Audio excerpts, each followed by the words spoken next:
Blake Wayne did not breathe for a moment. He stood frozen in the center of the Harborview Ballroom, the glass walls reflecting the lights of Tampa Bay behind him. But none of that mattered. Not the music playing softly, not the sound of wealthy guests murmuring around him, not the conversations about mergers and money swirling through the air. All he saw was her. Marie Maxwell, but not the version he thought he knew. She stepped through the doorway wearing quiet confidence like it belonged to her. Her natural curls framed her face softly. Her emerald dress moved with grace. Her shoulders no longer hid. Her eyes no longer avoided the world. Blake's fingers loosened around a champagne glass, nearly slipping. A man known for control suddenly looked unsteady, struck by a truth he never anticipated. Blake Wayne, the millionaire CEO who believed he had everything figured out, was humbled in a single moment. Guests turned in slow waves as people whispered, wondering who the elegant woman was and why the CEO looked like his entire understanding of her had just collapsed. Marie didn't announce herself. She didn't flaunt anything. She simply walked in with the dignity she had kept locked away for years. Blake's chest tightened. He suddenly felt the weight of every moment he failed to actually see her. His assistant, his backbone, the woman he believed he had fully understood. He was wrong, fatally wrong. Marie stopped a few feet from him, her expression calm but confident. Something in her silence challenged him, and he stepped toward her instinctively. Before he could speak, the room shifted. Investors, board members, and Florida business elites surrounded him, waiting for introductions. Blake cleared his throat, still thrown off balance. He placed a steady hand behind Marie, not touching her, just guiding attention toward her. His voice carried through the room. "Everyone, this is Marie Maxwell. She is the mastermind behind our entire merger." Conversation stopped. A fork scraped a plate somewhere across the room. People stared, stunned, many of them realizing they had overlooked her too. Marie inhaled gently, trying to steady the rising emotion inside. She wasn't used to being acknowledged publicly. Not like this. Not with pride. Not from a man like Blake Wayne. But the moment was bigger than him. Bigger than work. Bigger than transformation. This was the first time in years she allowed herself to be seen. Truly seen. Have you ever been misjudged because of how you appeared? Have you ever felt like you had to hide a part of yourself just to feel safe? Have you ever experienced a moment where someone finally recognized your worth, and it shook something inside you? Tonight, Marie's story reaches every person who has ever felt underestimated. Her heartbeat steadied as she looked around the room, not in fear, but in acceptance of who she was reclaiming herself to be. Blake stepped closer, lowering his voice enough so only she could hear. "I should have seen you a long time ago," he whispered. But Marie didn't respond. She held her composure, even as her chest tightened with unfamiliar emotions. She was beautiful tonight. But her beauty wasn't the revelation. Her presence was. Yet underneath this powerful moment, there was a problem brewing that neither of them could escape. Marie had spent years hiding her brilliance because of a past that left scars. Blake had spent years treating her like a function instead of a person. One overlooked email nearly cost her the respect she fought so hard to maintain. And a late-night confrontation exposed just how deeply he had underestimated her. Their lives collided the night he realized that everything he assumed about her was wrong, painfully wrong. And that collision would lead to a moment that stunned their entire company.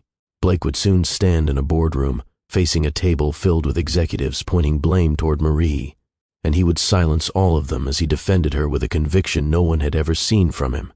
A shift that powerful changes a man. A shift that honest changes a woman. A shift that unexpected changes everything between two people. But how does a millionaire CEO fall for the woman he once overlooked? How does a quiet secretary who hid herself for years become the force that transforms a corporation and reshapes a man's heart?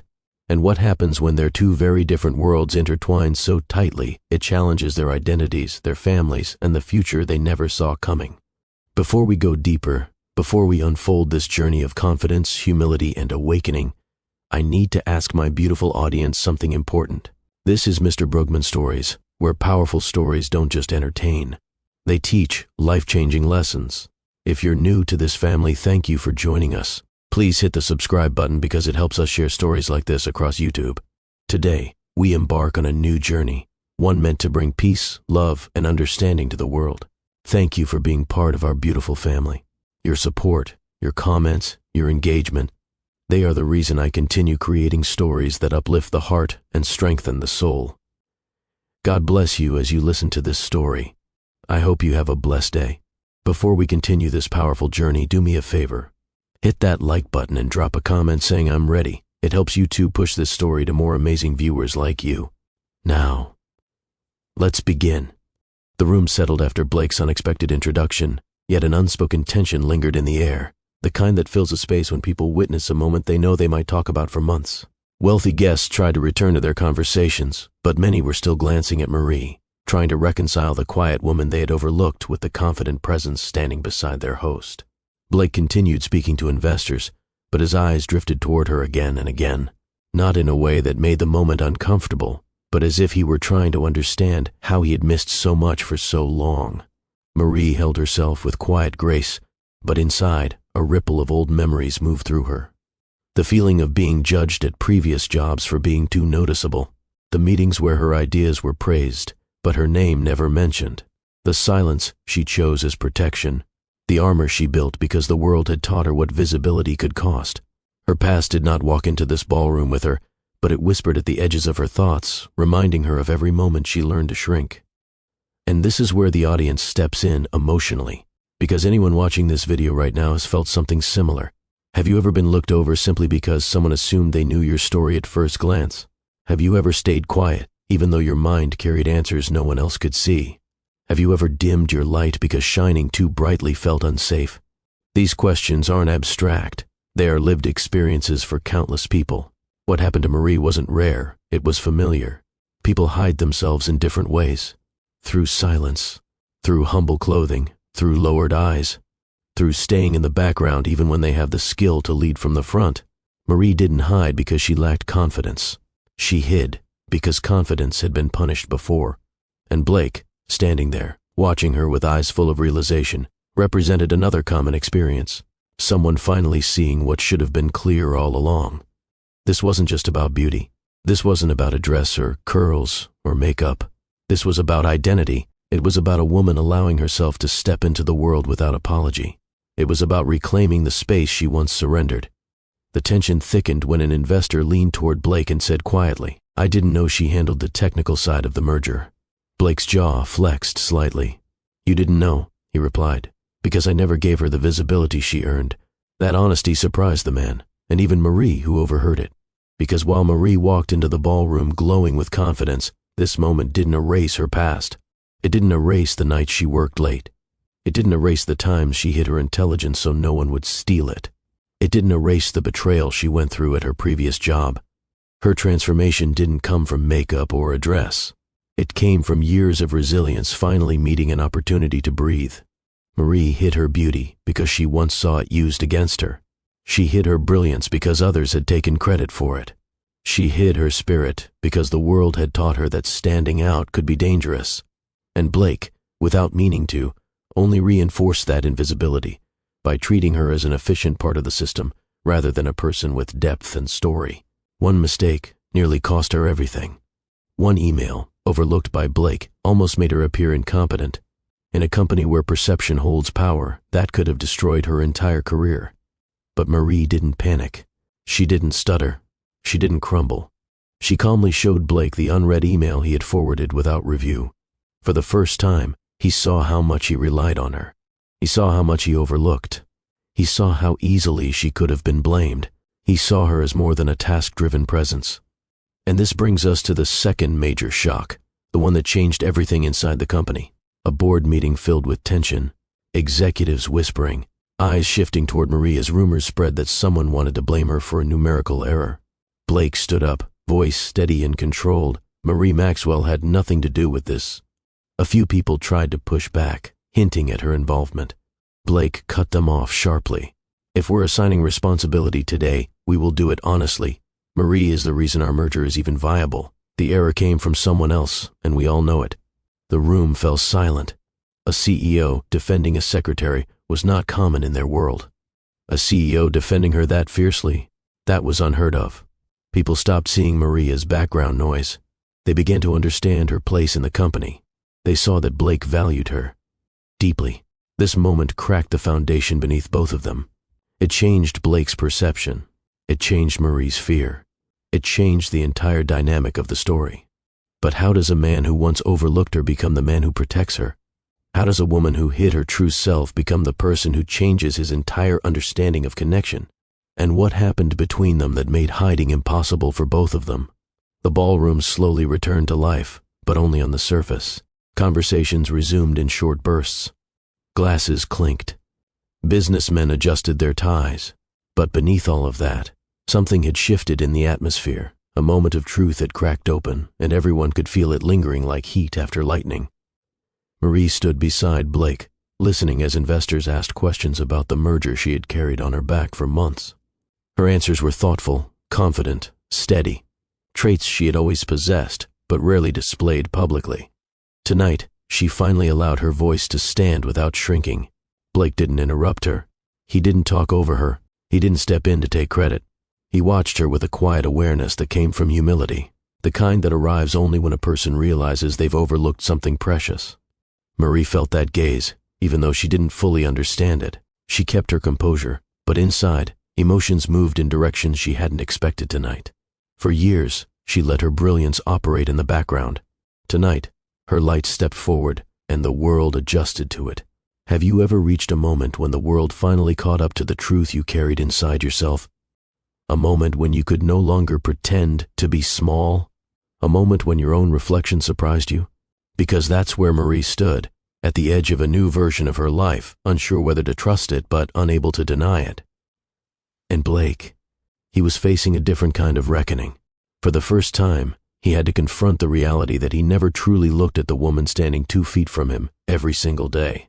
He had relied on her, depended on her intelligence, trusted her work, but he had never taken the time to understand the person behind the efficiency. He never asked why she hid her beauty. He never wondered why she stayed in the background. He never thought about the cost of the silence she lived in. Until tonight. The Harborview lights reflected softly across the room, landing on Marie's curls, her calm expression, the quiet confidence she carried. Blake felt something unfamiliar stirring inside, respect first, curiosity second, something deeper forming quietly beneath both. But how does a man begin to fall for someone he never allowed himself to truly see? How does a woman who learned to hide for survival learn to trust someone who once overlooked her? How does a connection form between two people who spent years separated by assumptions, silence, and unspoken walls? And what happens when their growing bond becomes strong enough to challenge Blake's upbringing? And Marie's fear? What happens when their chemistry grows from respect into something undeniable? What happens when the world around them, coworkers, family, society, begins to notice? These questions aren't just meant to entertain. They guide the viewer into a journey that mirrors real life. Many people hide because life taught them to. Many people overlook others because society conditioned them to. Many relationships begin only when truth finally steps into the light. Marie's transformation wasn't about beauty. It wasn't about a dress. It wasn't about attracting Blake. It was about reclaiming herself from the shadows she once used as protection. And Blake's reaction wasn't about infatuation. It wasn't about surprise. It wasn't about appearance. It was humility. The humbling moment when a man realizes the person he thought he understood was far more extraordinary than he ever imagined. Tonight did not create their connection. Tonight revealed it. Blake stepped slightly closer, lowering his voice so no one else could hear. Marie, I owe you more than credit for this merger. I owe you my respect. I should have offered that long before tonight. Marie held his gaze, steady, cautious, but open. Everyone sees what they choose to see, she said softly. Her words didn't accuse him. They revealed truth, and truth has power. Their moment hung in the air, an unspoken acknowledgement that something meaningful had shifted. Not romance, not yet. Something deeper, recognition, the kind that challenges old beliefs, the kind that reshapes perception, the kind that starts stories worth telling. If you've ever waited for someone to see your true worth, if you've ever hidden parts of yourself to survive, if you've ever wished someone would look at you with honesty, not judgment, then Marie's journey will speak directly to your heart, because her story is not just about love. It's about a woman reclaiming what the world tried to take from her. It's about a man learning how to see without assumptions. It's about healing wounds that were never supposed to exist in the first place. And it's about the moment when two lives collide so strongly they rewrite each other's paths. As music swells lightly in the ballroom, the audience feels it.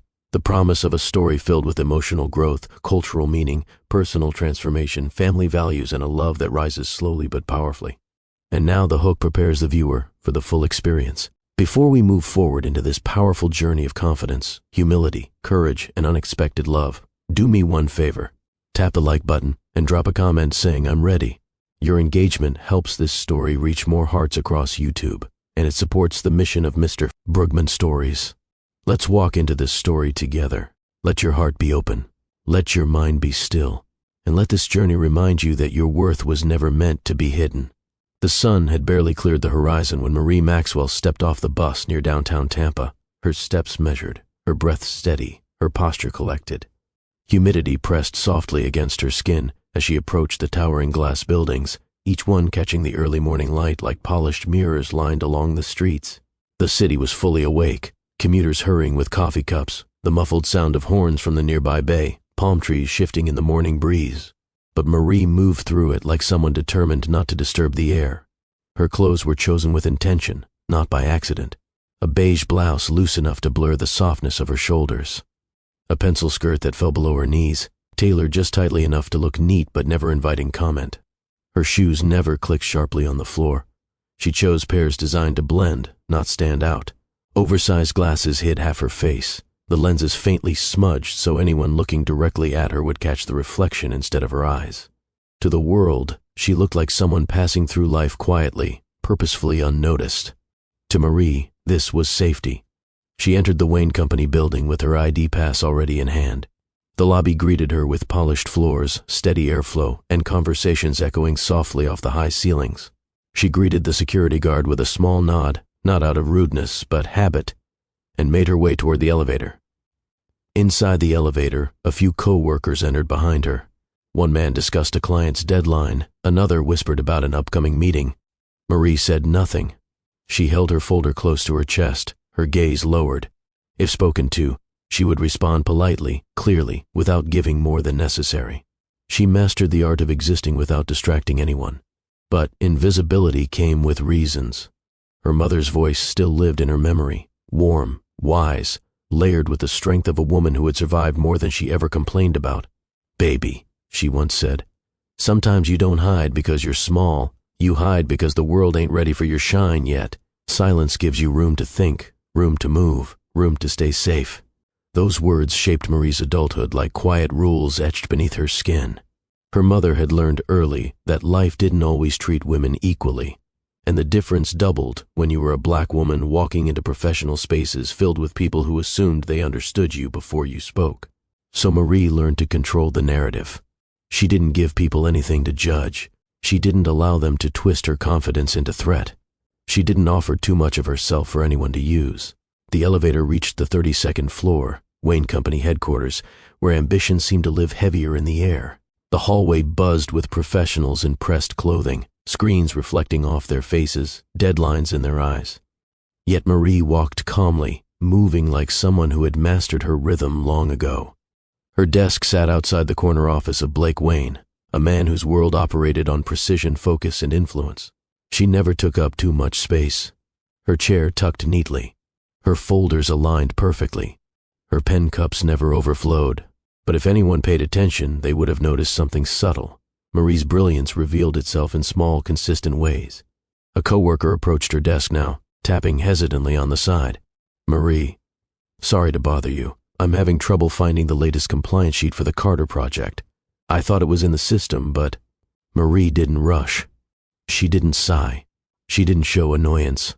She simply turned her screen slightly, typed with calm precision, and located the correct document in seconds. "It was archived by mistake," she said gently. "I've sent it to your email and restored the folder." The man blinked. "How did you even..." "Thank you. Seriously." Marie offered a small smile, a quiet one, before returning to her work. Another coworker approached 10 minutes later, needing help cross-checking asset revisions. Marie didn't flaunt her skills, she simply assisted, completed it quickly, and kept moving. Her efficiency wasn't mechanical. It was thoughtful, detailed, and intelligent. People relied on her. People trusted her. People respected her work. But they did not see her. That was by design. She settled into her morning tasks, coordinating meetings, preparing financial reports, organizing merger documents, reviewing incoming data for Blake's schedule. Every task had its place. Every minute had purpose. Blake Wayne walked in at 8:15 sharp, as he always did, stepping through the hallway with the calm confidence of someone raised in environments where expectations were heavy and failure wasn't an option. His suit fit perfectly, his steps were steady, and his expression remained focused, unreadable, set on whatever objective awaited him next. "Morning, Marie," he said without pausing, his tone polite but clipped, the voice of a man who operated with efficiency rather than emotional observation. "Good morning, sir," she replied smoothly. He placed his briefcase on his desk, glanced at the files she pre-sorted for him, and nodded. "I need the updated asset-debt ratio breakdown in an hour. Also prepare a summary for the Red River meeting." "Yes, sir." He disappeared into his office, closing the glass door behind him. Marie didn't take offense to his tone. She didn't expect warmth. She didn't seek it. She understood that Blake's life was shaped by a world different from hers, a world rooted in structure, privilege, generational expectations. She knew he viewed people in terms of roles, not stories. She was his secretary, reliable, accurate, efficient, nothing more in his eyes. But she accepted that truth because visibility had once caused her pain. Her brilliance had once been used against her. A former employer praised her publicly, only to steal her ideas behind closed doors and discard her the moment she protested. She learned quickly, being seen could be dangerous. Being quiet could be safe. So she made a choice, one she honored daily. She hid. Her glasses hid her eyes. Her clothing hid her figure. Her demeanor hid her confidence. Her silence hid her story. She mastered invisibility, but not because she lacked strength, because the world didn't deserve her light until she chose otherwise. Still, even hidden light glows beneath the surface, and everyone on the 32nd floor felt it when her presence steadied chaos or brought clarity to confusion. Her fear wasn't weakness. It was protection, a shield forged from experience. But fear cannot silence destiny forever, and the day would come, sooner than she expected, when her hidden brilliance would be pulled into the center stage of a life she never imagined. For now, she sat quietly at her desk, typing efficiently, blending into the rhythm of Wayne Company's morning. She looked invisible to everyone passing by. But invisibility is only powerful as long as a person chooses it. Marie Maxwell had no idea that her choice was about to be challenged, not by force, but by opportunity. And opportunity comes with a cost. To rise, she would need to step into the very light she had spent years avoiding. The sound of distant conversation filtered through the glass wall of Blake Wayne's corner office as morning settled firmly across downtown Tampa. The 32nd floor buzzed with the usual tension of corporate ambition, hurried footsteps, the soft ding of elevators arriving, the steady tapping of keyboards. Yet inside Blake's office, everything remained controlled, composed, intentionally calm, the environment of a man who built his world around order. Blake stood beside the large window, overlooking Tampa's skyline as sunlight bounced off the surface of surrounding buildings. Superyachts moved slowly across the bay below, their movements steady and quiet.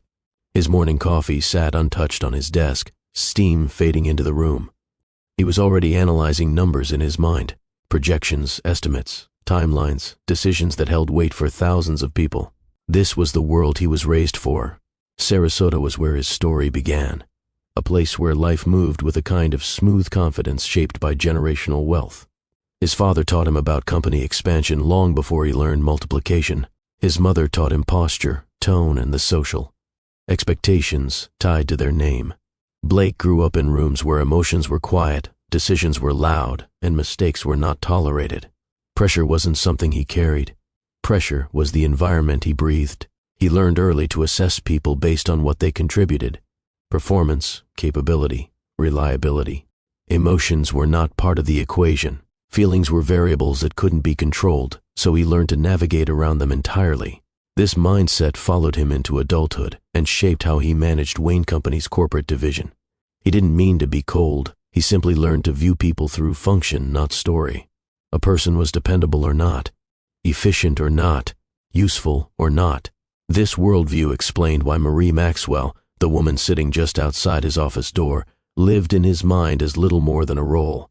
Reliable, organized, sharp, precise. He respected her work, relied on her accuracy, trusted her schedule management more than anyone else's, but he didn't see her. Not fully, not beyond the tasks she completed. Her quiet personality made it easy for him to overlook her humanity. She didn't volunteer unnecessary details. She didn't make mistakes. She didn't demand attention. She didn't disrupt his rhythm. In Blake's world, she was the perfect employee. But perfection often becomes invisible to men who believe they've already figured out the world. He glanced again at the folder Marie had placed on his desk earlier. Her handwriting neat, her notes organized with clean precision. Her system was so seamless that Blake rarely needed to ask twice. In his mind, that kind of consistency made someone blend into the background. His intercom buzzed. "Sir," Marie said softly, "Red River Holdings is requesting the updated clause summary before the call." "Send it in," he replied. Moments later, Marie entered the office without noise, placing a fresh set of documents neatly on his desk. She didn't linger. She didn't fill the space with unnecessary words. She simply provided what he asked for and stepped back. Blake scanned the documents quickly. "Good," he said. "Incorporate the debt coverage updates before the meeting." "They're already included, sir." He paused. Looked again. She was right. The update was there. He nodded a simple, "Thank you," before returning to his work. Marie left without expecting acknowledgement. She never did. But the Red River file incident later that morning would expose the flaw in Blake's perfect perception. The tension in the office grew sharper when Blake emerged from his office with a narrowed gaze, scanning the room until his eyes landed on Marie. His jaw tightened slightly, frustration simmering beneath the surface. "Marie," he called across the floor, "why are there outdated clauses in the Red River file? Their legal team is questioning the terms." The room shifted subtly. Co-workers glanced at each other. A few screens froze mid-typing. Marie stood slowly, adjusting her glasses. Her heart did not race. Years of discipline kept her steady even when put under pressure. "The updated clauses were included," she said calmly. "You forwarded the corrected email last night." Blake held her gaze for a moment, confusion flickering, followed by disbelief. "Show me." Marie walked to her desk, her movements smooth and controlled.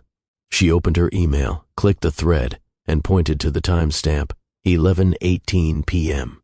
The attachment sat there, unopened by Blake before he forwarded them. Her voice remained even. "You forwarded it without viewing the attachments. I included everything from that email in the final file." Blake's expression shifted, a slight widening of the eyes, a tightening of the jaw, the kind of moment where pride nudges humility into uncomfortable territory. He leaned in, reading the screen carefully. The truth was undeniable. "Good catch," he said quietly, the first genuine note of respect he had used with her in weeks. Marie nodded. "I double-checked before finalizing." Blake hesitated, then stepped back, processing the realization that he had misjudged her, not in competence, but in automatic assumptions. He was so used to considering her functions that he failed to consider the possibility of his own oversight. That was the first crack, the first subtle shift in Blake's understanding, a silent moment where he understood, for the first time, that Marie was not simply reliable, she was acutely intelligent. She saw things he missed. She carried responsibility he rarely acknowledged. He returned to his office slowly, the conversation replaying in his head. Something tugged at him, a recognition he wasn't ready to articulate. Marie continued her work without dwelling on the moment. But deep inside, something warmed. Being dismissed didn't wound her. Being quietly respected meant more. Throughout the day, Blake found himself observing Marie in moments he never noticed before. How she listened more than she spoke. How she managed chaos with calm precision. How she solved problems before they reached his desk. How she understood the company structure almost as well as he did. He realized she carried a level of insight he had underestimated because she never demanded credit. As the hours passed and pressure built around the merger deadlines, a thought nudged at the back of his mind. Have I been overlooking more than her work? But the day wasn't finished with him yet. A late evening request, an unexpected one, would challenge everything he thought he understood about Marie Maxwell and about himself, and that moment would begin the unraveling of his blind spot. By the time the sun slipped behind the buildings and the last streak of gold faded from the Tampa skyline, the 32nd floor of Wayne Company had nearly emptied. Most employees rushed out at 5, eager to escape the weight of deadlines and the buzz of constant activity. The elevator doors opened and closed in steady rhythm as people exited, leaving behind a quieter, slower space. But Marie Maxwell stayed, The late-night silence of the office was something she knew well. It carried a certain peace, the kind that allowed her to think clearly without the pressure of eyes watching or voices interrupting. Her desk lamp cast a soft glow across her workspace as she reviewed the merger documents, page after page filled with numbers, cross-references, regulations, and terms that could shift the future of the company. The merger was complicated, a massive structural overhaul involving multi-state assets, risk factors, and shifting capital. Deadlines pressed hard from every direction. One mistake could cost millions. Blake had spent the entire afternoon tense, pacing at times, running a hand across the back of his neck whenever a new update arrived. But here, in the quiet evening light, Marie remained steady. Her fingers moved through the papers with practiced care. She checked every clause, cross-examined every figure, flagged anything that needed Blake's attention. She didn't rush. Precision was her language, and tonight it mattered more than ever. The distant hum of the city echoed faintly through the windows, boat horns near the bay, a late car on the street below, the whisper of wind brushing against the tall building. Inside, the soft tapping of Marie's keyboard was the only sound. She was deep into her fifth review when she sensed movement behind her. Marie. Blake's voice was softer than usual, not sharp, not commanding, not rushed. She turned slowly, surprise flickering behind her glasses. "I didn't expect anyone else to still be here," he said. Marie set her pen down and sat upright. "I wanted to make sure the merger revisions were done correctly before tomorrow." Blake walked closer, his steps quieter than they had been earlier. He stopped beside her desk, looking over the stack of documents she had been working through. "You've been doing most of the heavy lifting on this project," he admitted. "You know these terms better than anyone else in the building." Marie lowered her gaze modestly. "It's part of my job." "No," he replied. "This goes beyond what anyone expects of you." She didn't respond immediately. Compliments felt unfamiliar, especially from someone like Blake. Her instinct was to remain silent, not because she didn't appreciate the acknowledgement, but because accepting praise always felt like drawing unwanted attention. Blake studied her quietly, as though noticing details about her he had ignored for far too long. The calm steadiness in her posture, the intelligence in her eyes behind the thick glasses, the way she held responsibility with grace instead of complaint. The tension of the day still hung on him. He looked tired, mentally stretched, and yet strangely present in a way she hadn't seen before. "I'm attending the Harborview corporate dinner tomorrow night," he said. "The investors will need clear explanations on the finer points of this merger." Marie nodded. "I can prepare a summary for you tonight." "That's not what I mean." Blake exhaled, folding his arms as he leaned against her desk. "I need you there, with me, in the room." Marie blinked. "Me? Yes," he said without hesitation. "They'll ask questions that only you can answer. You've managed more of this process than anyone else." Her chest tightened, not from pride, but from something closer to fear. Public events, rooms filled with wealthy executives, eyes watching, assumptions forming. Those spaces were the reasons she hid in the first place. "But sir," she said quietly, "those dinners are usually reserved for partners or department heads." "I know," he replied, "but I trust your judgment. And tomorrow's meeting requires clarity, not titles." Marie looked at the floor, processing the weight of what he was asking. Her mother's voice echoed faintly in her memory. "Baby, staying invisible doesn't mean you were born to be invisible." Still, she hesitated. Being seen came with consequences. Being in that room meant stepping into a spotlight she had avoided for years. Blake's voice softened. "Marie, I'm not forcing you, but your insight tomorrow is critical. I want you there because you've earned that place." Earned. It wasn't a gesture. It wasn't charity. It wasn't him trying to flatter her. It was recognition, genuine, needed recognition. Marie drew in a slow breath. "If it's necessary, I'll be there." A faint relief washed across Blake's face, though he tried not to show it. "Good. Thank you." He stood upright again, his posture relaxing for the first time all day. Something in the air shifted. Not romantic, not personal, just a quiet acknowledgement that the dynamic between them was changing in small, subtle ways. Marie returned to her documents, though her heartbeat felt different now. Softer, warmer, conflicted. Blake lingered for a few seconds before speaking again. "Marie," he said, his voice carrying a note she had never heard from him before. "You're an asset to this company. Don't ever think your work goes unnoticed." She looked up briefly, meeting his eyes through her glasses. "Thank you, sir." He nodded once and stepped back, watching her for a moment longer than necessary before turning toward his office. As he walked away, Marie exhaled slowly. She wasn't used to being acknowledged. She wasn't used to being needed. She definitely wasn't used to being invited into rooms where decisions shaped the direction of the company. Opportunity and fear blended inside her chest, a mix that left her feeling strangely unsteady. She stared at the merger file again, the words blurring slightly before sharpening back into focus. This was no longer just another project. Something was shifting. Something was pulling her out of her quiet routine. Something was pushing her closer to a path she had once abandoned. Not because of Blake, not because of ambition, but because a part of her, a part she had buried, was waking up. A few minutes later, the building fell into deeper silence as the last employees left for the night. Marie gathered her things, shut down her computer, and stood slowly. She paused, taking one last look at the floor around her.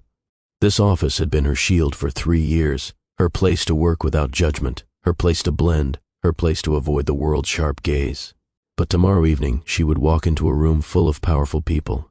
Tomorrow, she would speak in a space where her voice had never existed. Tomorrow, she would be seen. She stepped into the elevator and pressed the button for the lobby. As the doors slowly closed, her reflection stared back at her, glasses smudged, hair pulled into a tight, unflattering bun, clothing designed to erase her presence. Yet behind all that, something glimmered quietly in her eyes. Something like possibility, something like courage, something like a first step back into the light. Tomorrow would change everything. Not because Blake invited her, but because she was finally ready to decide who she wanted to be. The following evening, Marie Maxwell stood inside her small bathroom in West Tampa, the soft hum of her ceiling light filling the quiet space. The mirror in front of her reflected a woman she had kept tucked away for years, a woman she avoided acknowledging because being noticed once came with consequences she never wanted to relive. Tonight, however, something felt different. Her reflection didn't intimidate her. It didn't shame her. It didn't ask her to shrink. It asked her to show up. The tile beneath her feet was cool, grounding her in reality as she took a slow breath. She reached up and removed her oversized glasses, placing them gently on the countertop. Without them, her face felt exposed, vulnerable, almost bare. But she didn't turn away. Instead, she leaned closer to the mirror, studying features she had muted for far too long. Her eyes, soft, alert, intelligent, met her own gaze. Her cheekbones, naturally defined, seemed to emerge as if waking from sleep. Her lips, unpainted but full, carried the weight of quiet truths she had never spoken aloud. She lifted her hand and pressed her fingertips lightly to her cheek. It felt strange seeing herself without the shield she had worn for so long. But beneath the discomfort was something new, curiosity. For years, she'd blended into the background, not because she lacked confidence in her abilities, but because the world had once taken advantage of her confidence. The memory of her past job, the praise, the stolen ideas, the dismissal, still lingered like an old bruise. Hiding became easier than fighting. Silence became easier than confrontation. And blending became easier than standing out. But today, Blake Wayne's invitation replayed in her mind. Your insight is critical. I want you there because you've earned that place. Earned, not given, not handed, not borrowed. Earned. Marie tightened her fingers around the edge of the sink and closed her eyes briefly. She knew what tonight symbolized. It wasn't a transformation for Blake. It wasn't to impress wealthy investors. This moment in her bathroom, this quiet confrontation with herself, was her reclaiming a version of herself she had buried under caution. She opened her eyes again, this time with a steadier breath. She reached for her hair tie and slowly released her bun. Her curls tumbled free. They framed her face like something familiar returning home. She touched them gently, her fingers moving through the soft coils that once drew compliments, attention, and envy. She had tucked them away for years because their beauty attracted eyes she didn't want on her. But now, as they fell around her shoulders, she didn't feel exposed. She felt honest. Her curls were not a performance. They were not for display. They were part of her identity, shaped by childhood memories and cultural pride. Thoughts drifted back to her upbringing in West Tampa, a vibrant neighborhood where life moved with rhythm and joy. She remembered summer evenings when the community gathered outside, aunties sharing food in front yards, kids racing bikes down the block, teens practicing dance routines on the pavement. She remembered the warmth, the laughter, the music, the scent of seasoning drifting from open kitchen windows. She remembered her mother, firm, nurturing, always ready with love or correction depending on what the moment required. And she remembered the long conversations her mother had with her. Be proud of who you are, baby. Don't let the world dim you. Don't hide from the parts of yourself that shine. Your light ain't meant to be buried. Yet somewhere along the way, life taught her to trade visibility for protection. Tonight, she felt those teachings rise again from the depths of her memory, reminding her that visibility was not weakness, it was truth. Marie picked up a small makeup bag, hesitated for a moment, then opened it. She rarely used makeup anymore, not because she disliked it, but because she didn't want anyone forming the wrong story about her. She applied a soft foundation, smoothing it gently into her skin. She added a warm-toned blush that brightened her cheeks without overpowering her face. A little mascara lifted her lashes. A neutral lipstick softened her smile. Nothing dramatic, nothing loud, just enough to reveal the features she had masked for so long. She stepped back from the mirror, taking in the emerging picture. Her curls framed her face beautifully, her eyes seemed brighter, her skin glowed with quiet confidence. She hardly recognized this version of herself, not because she was new, but because she had been hidden for so long. Next, she walked to her bedroom closet. It wasn't filled with expensive clothes or bold colors, but it held pieces she once felt beautiful in. Her hand moved across dresses until she paused on a deep emerald one. Simple, elegant, fitted without being revealing. She'd bought it years ago but never wore it beyond her apartment door. Tonight, she slipped into it slowly, feeling fabric settle against her skin like a gentle reminder that she deserved grace too. She looked at herself in the full-length mirror. The woman staring back didn't appear nervous or uncertain. She looked centered. She looked intentional. She looked ready. Marie inhaled deeply, letting the air fill her chest and settle her thoughts. For years, she hid from the world because she believed her presence would attract harm. But today, she had seen something new in Blake's eyes. Not ownership, not expectation, but acknowledgement. Genuine acknowledgement. She wasn't attending this dinner to be seen by Blake. She was attending because stepping into her own light mattered more than hiding from her fears. She turned away from the mirror and walked between the narrow spaces of her apartment, picking up a small clutch and sliding her phone inside. Her steps were steady, measured. As she approached the door, she paused with her hand on the knob. This wasn't just another evening. This wasn't just a corporate event. This was a new beginning, a rediscovery of herself. The hallway outside her apartment was quiet. A faint breeze drifted through the open windows, carrying scents of familiar food from a neighbor's kitchen. Kids laughed somewhere in the distance, the sound echoing through the courtyard. The night held warmth, comfort, and a sense of possibility. Marie stepped out and locked her door. Her curls bounced slightly as she moved, her emerald dress catching the hallway light. For the first time in years, she didn't shrink her shoulders inward or bow her head slightly to avoid being noticed. She walked with her spine straight, with her gaze forward, with her presence unapologetic. A soft smile touched her lips. Tonight, she wasn't hiding. Tonight, she wasn't blending. Tonight, she wasn't erasing herself. She was choosing visibility on her own terms. She whispered softly, not for anyone else to hear, only for her own spirit. You're still here, and tonight, you show up. Marie stepped out into the warm Florida evening, ready for a night that would reveal far more than she imagined, not just to Blake Wayne but to herself. The Harborview ballroom glowed with a soft golden light that shimmered across polished floors and reflected off tall glass windows overlooking Tampa Bay.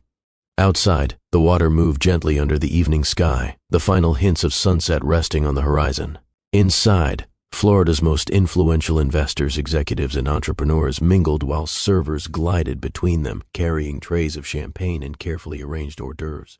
Blake Wayne stood near the center of the room, speaking with two board members about the upcoming merger.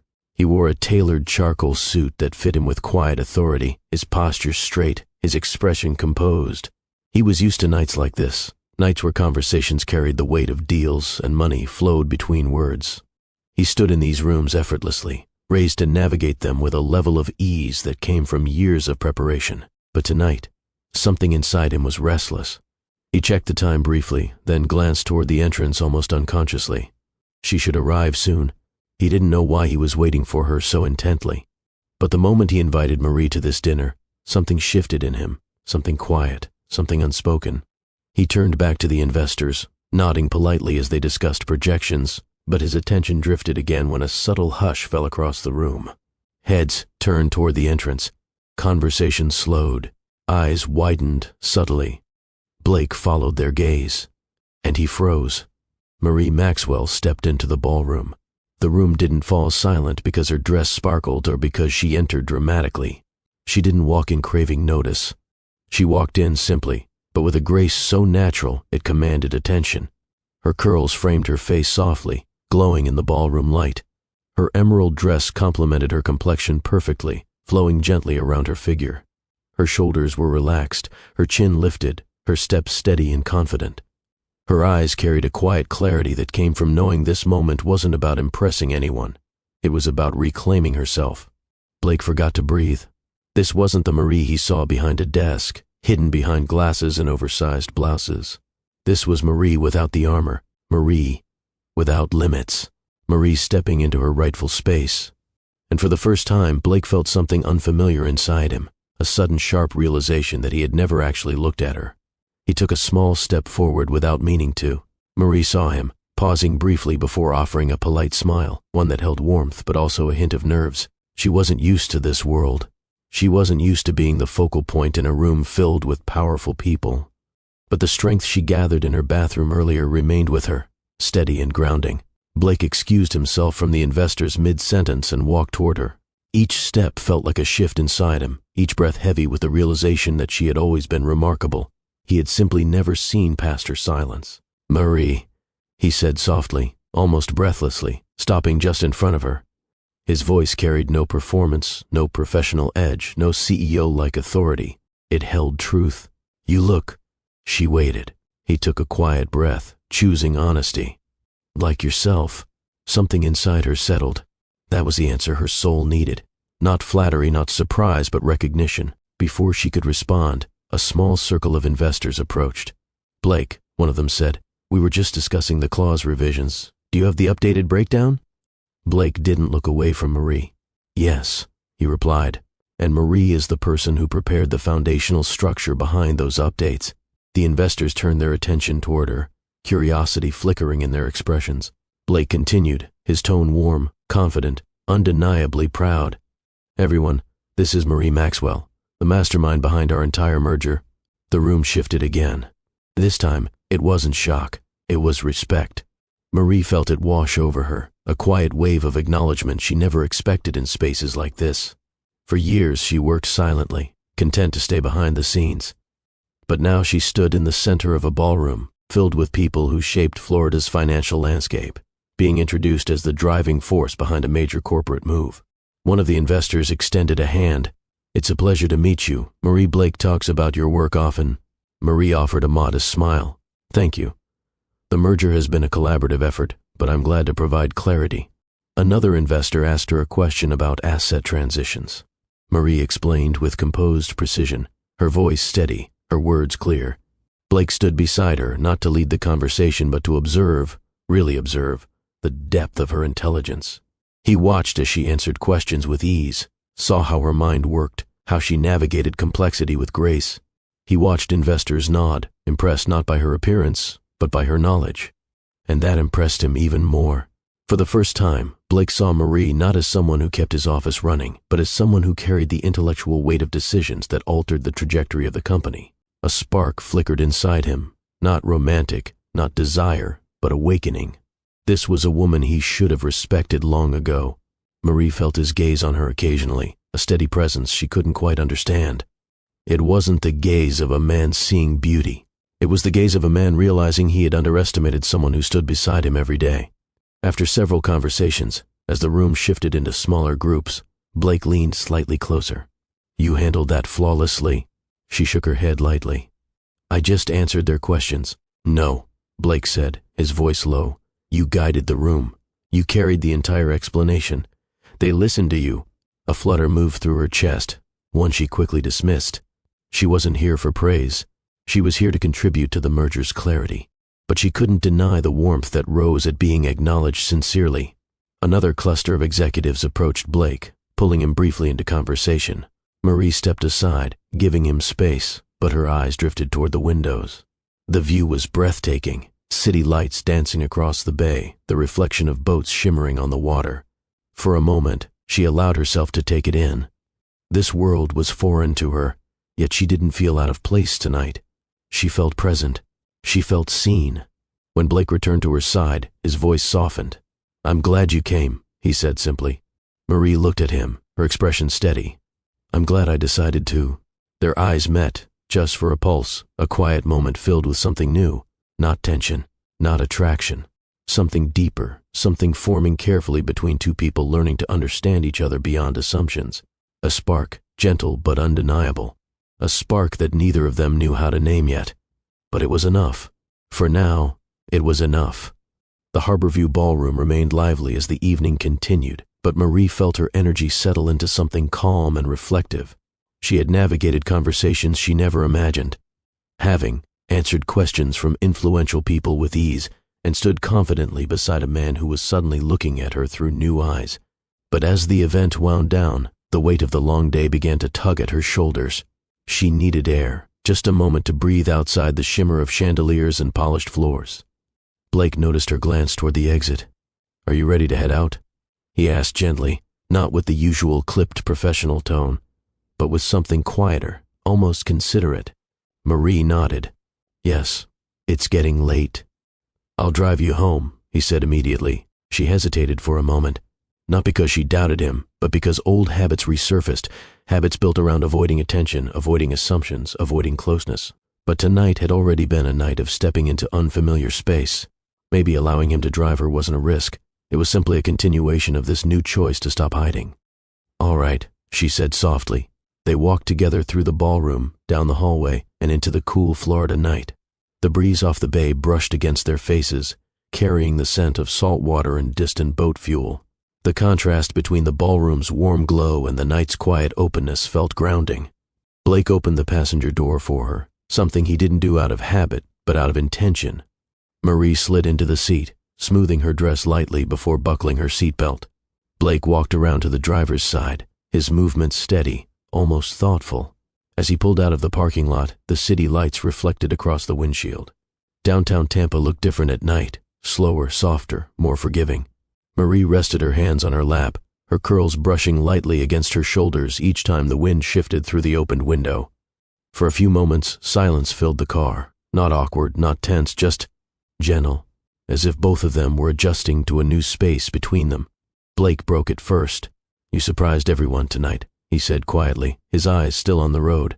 Marie turned slightly toward him. "Did the first?" "Yes," he replied. "In the best way possible." She looked down at her hands. "I didn't plan to surprise anyone. I just decided not to hide." He glanced at her briefly, his expression softening. "You shouldn't have had to hide in the first place." Marie's chest tightened, an old ache stirring. "Sometimes it feels safer." Blake slowed at a stoplight, turning fully toward her. Safe from what? Her eyes lowered, her voice measured. From being noticed for the wrong reasons. From people assuming they can take pieces of you just because you're visible. From being dismissed or judged before anyone understands your value. Blake listened, really listened. The light outside cast a glow across her face, highlighting the quiet vulnerability she rarely allowed anyone to see.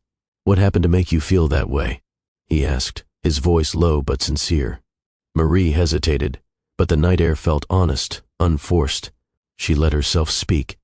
"At my last job," she began, "I used to bring ideas to meetings, fresh strategies, solutions to problems no one could figure out. They praised me for it at first, but soon the credit stopped coming my way. My work kept disappearing under someone else's name. When I confronted them, I was told I was overreacting, that I should be grateful to be part of the process at all." She paused, her breath steady. "That's when I learned something about visibility. It can make you a target just as quickly as it can make you recognized. So I decided, if being brilliant made me noticeable, then maybe being invisible would protect me." Blake's grip tightened subtly on the steering wheel, not in anger toward her, but toward the world that had shaped her this way. "I'm sorry," he said quietly. "You don't have to apologize," she replied. "You didn't do it." "No," Blake said. "But I contributed to the same pattern without knowing it." Marie looked at him, surprised.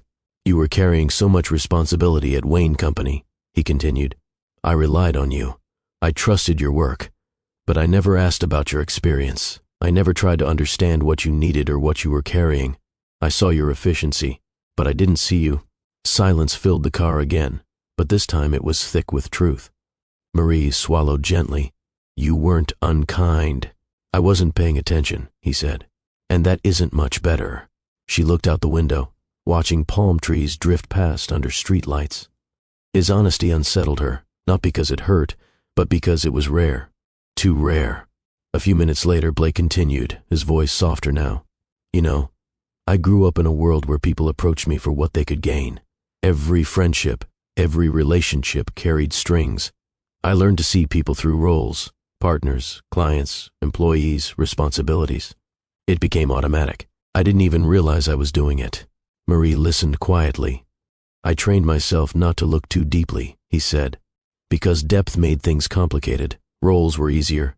She turned toward him. Is that why you didn't really see me before? He didn't flinch away from the question. He faced it. Yes, he admitted. I was used to not looking closely at anyone. The vulnerability in his tone surprised her.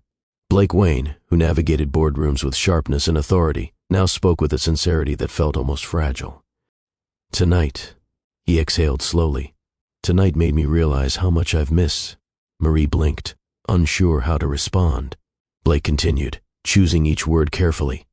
You've been in front of me every day, handling everything, carrying more than I ever understood, and I never asked who you are beyond your desk. I never wondered about your past, your boundaries, your strengths. His voice lowered to something almost confessional. I don't want to make that mistake again. A soft wind swept through the car as they drove across a bridge, the reflections of the city shimmering on the water below.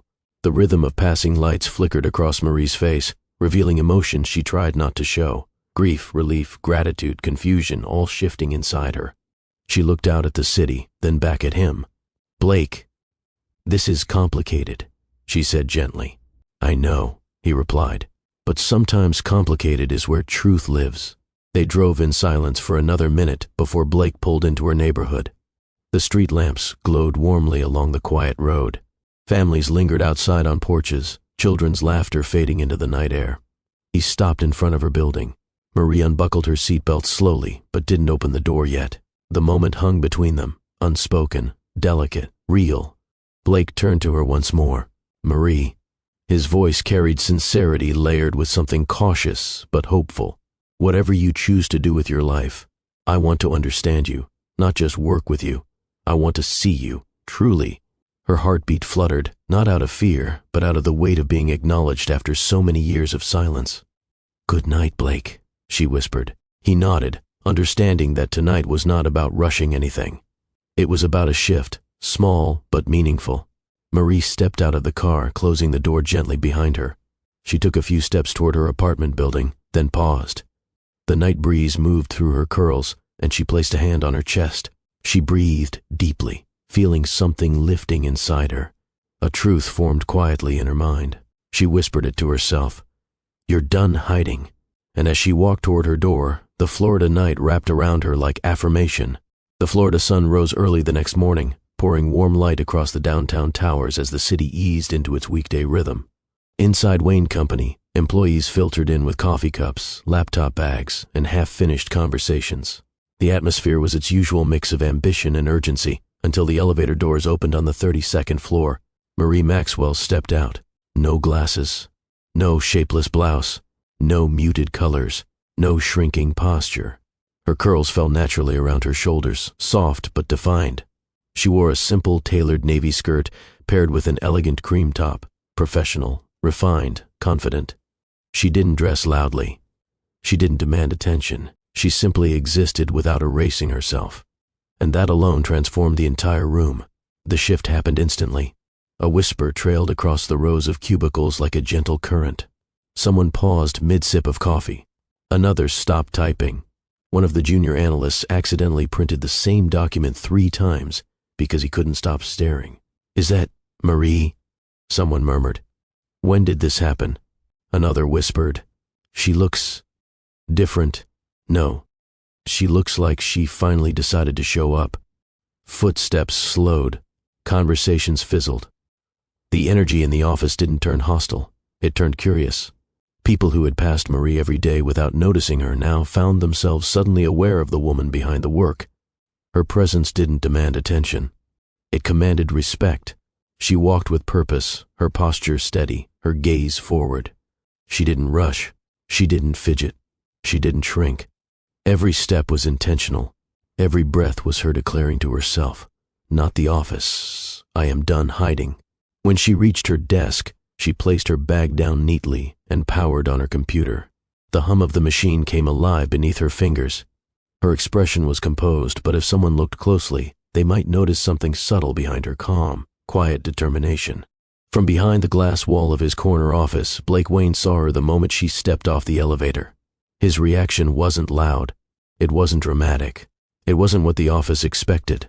It was a quiet moment of astonishment, a trace of warmth softening his usually structured gaze. He watched her for a few seconds, the rest of the world blurring into background noise. Something shifted in him again, not the surprise he felt at the Harborview ballroom, but recognition, a deeper recognition. This wasn't the Marie from last night. This wasn't the Marie who mastered the merger. This wasn't the Marie he finally saw. This was the real Marie, confident, centered, unfiltered, visible. And seeing her like this stirred something inside him that he wasn't ready to name, but he felt it all the same. His fingers brushed lightly against the edge of his desk, grounding himself before he stepped away from the window. He didn't want to draw attention, didn't want to make this moment bigger than it needed to be. But the office had already noticed everything. Someone whispered, "Did you see the way he looked at her?" Another replied softly, "Something's different." Rumors had their own gravity, and today the gravity was undeniable. An hour later, Marie walked toward the copier when two colleagues, the ones who barely noticed her yesterday, shifted nervously to the side to make room for her. "Good morning, Marie," one said, offering a smile that was far too eager. "Morning," Marie replied politely. "You look nice today," the other added. Marie didn't stiffen or shy away. She simply nodded. "Thank you." She didn't owe them explanations. She didn't owe them stories. Today she only owed herself consistency. When she returned to her workstation, the door to Blake's office opened. The conversations around the floor thinned to soft murmurs as he walked toward her desk. He carried a tablet and a folder, nothing unusual, but the warmth in his expression was noticeable. Not unprofessional, not inappropriate, but genuine. "Good morning, Marie." Her pulse dipped, but her voice stayed steady. "Good morning. I reviewed your notes from last night," he said. "Your revisions clarified several points the partners were uncertain about. I'm glad they were helpful." "They were more than helpful," Blake added. "They strengthened the entire presentation." Marie felt her breath shift in her chest, not because of the compliment, but because of the sincerity behind it. Blake didn't linger. He placed the folder on her desk. "I'd like you to handle the preliminary briefing for the advisory team this afternoon. You're the most familiar with the structure." Marie didn't hesitate. "I can prepare that." He nodded once. "I trust your judgment." The words hit deeper than she expected. He stood still for a heartbeat longer, studying her with care instead of curiosity. Then, with composed professionalism, he stepped back. "Let me know if you need anything." "I will," she said. As he walked away, subtle murmurs spread through the office again, but now with a different tone, one shaped by confusion, speculation, maybe even admiration. Something was happening, something shifting quietly between two people who had spent years hiding behind roles and routines. Marie exhaled slowly, returning to her monitor. She refused to let the stares, whispers, or assumptions pull her off balance. She had spent too long shrinking to allow today to steal her confidence. She began typing the structure for the briefing, letting her mind focus on precision and clarity. Yet beneath her composure, a faint warmth spread through her chest. It wasn't about the attention. It wasn't about the whispers. It wasn't about Blake watching her walk in. It was about her finally existing on her own terms. Around midday, while most employees crowded the break room or scrolled through their phones at their desks, Marie stayed focused. She reviewed charts, prepared summaries, and organized the data Blake would need later. Her quiet diligence pulled her back into familiar rhythm, one rooted in competence, not performance. But her newfound visibility changed the air. People approached her more. They greeted her. They asked genuine questions. Some spoke to her with a level of respect they should have shown long ago.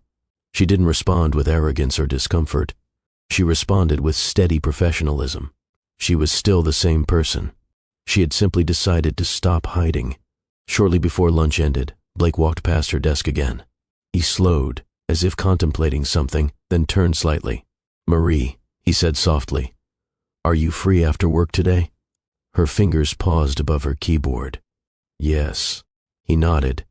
"There's a place in St. Petersburg I'd like to take you to. Not for work, not for the merger.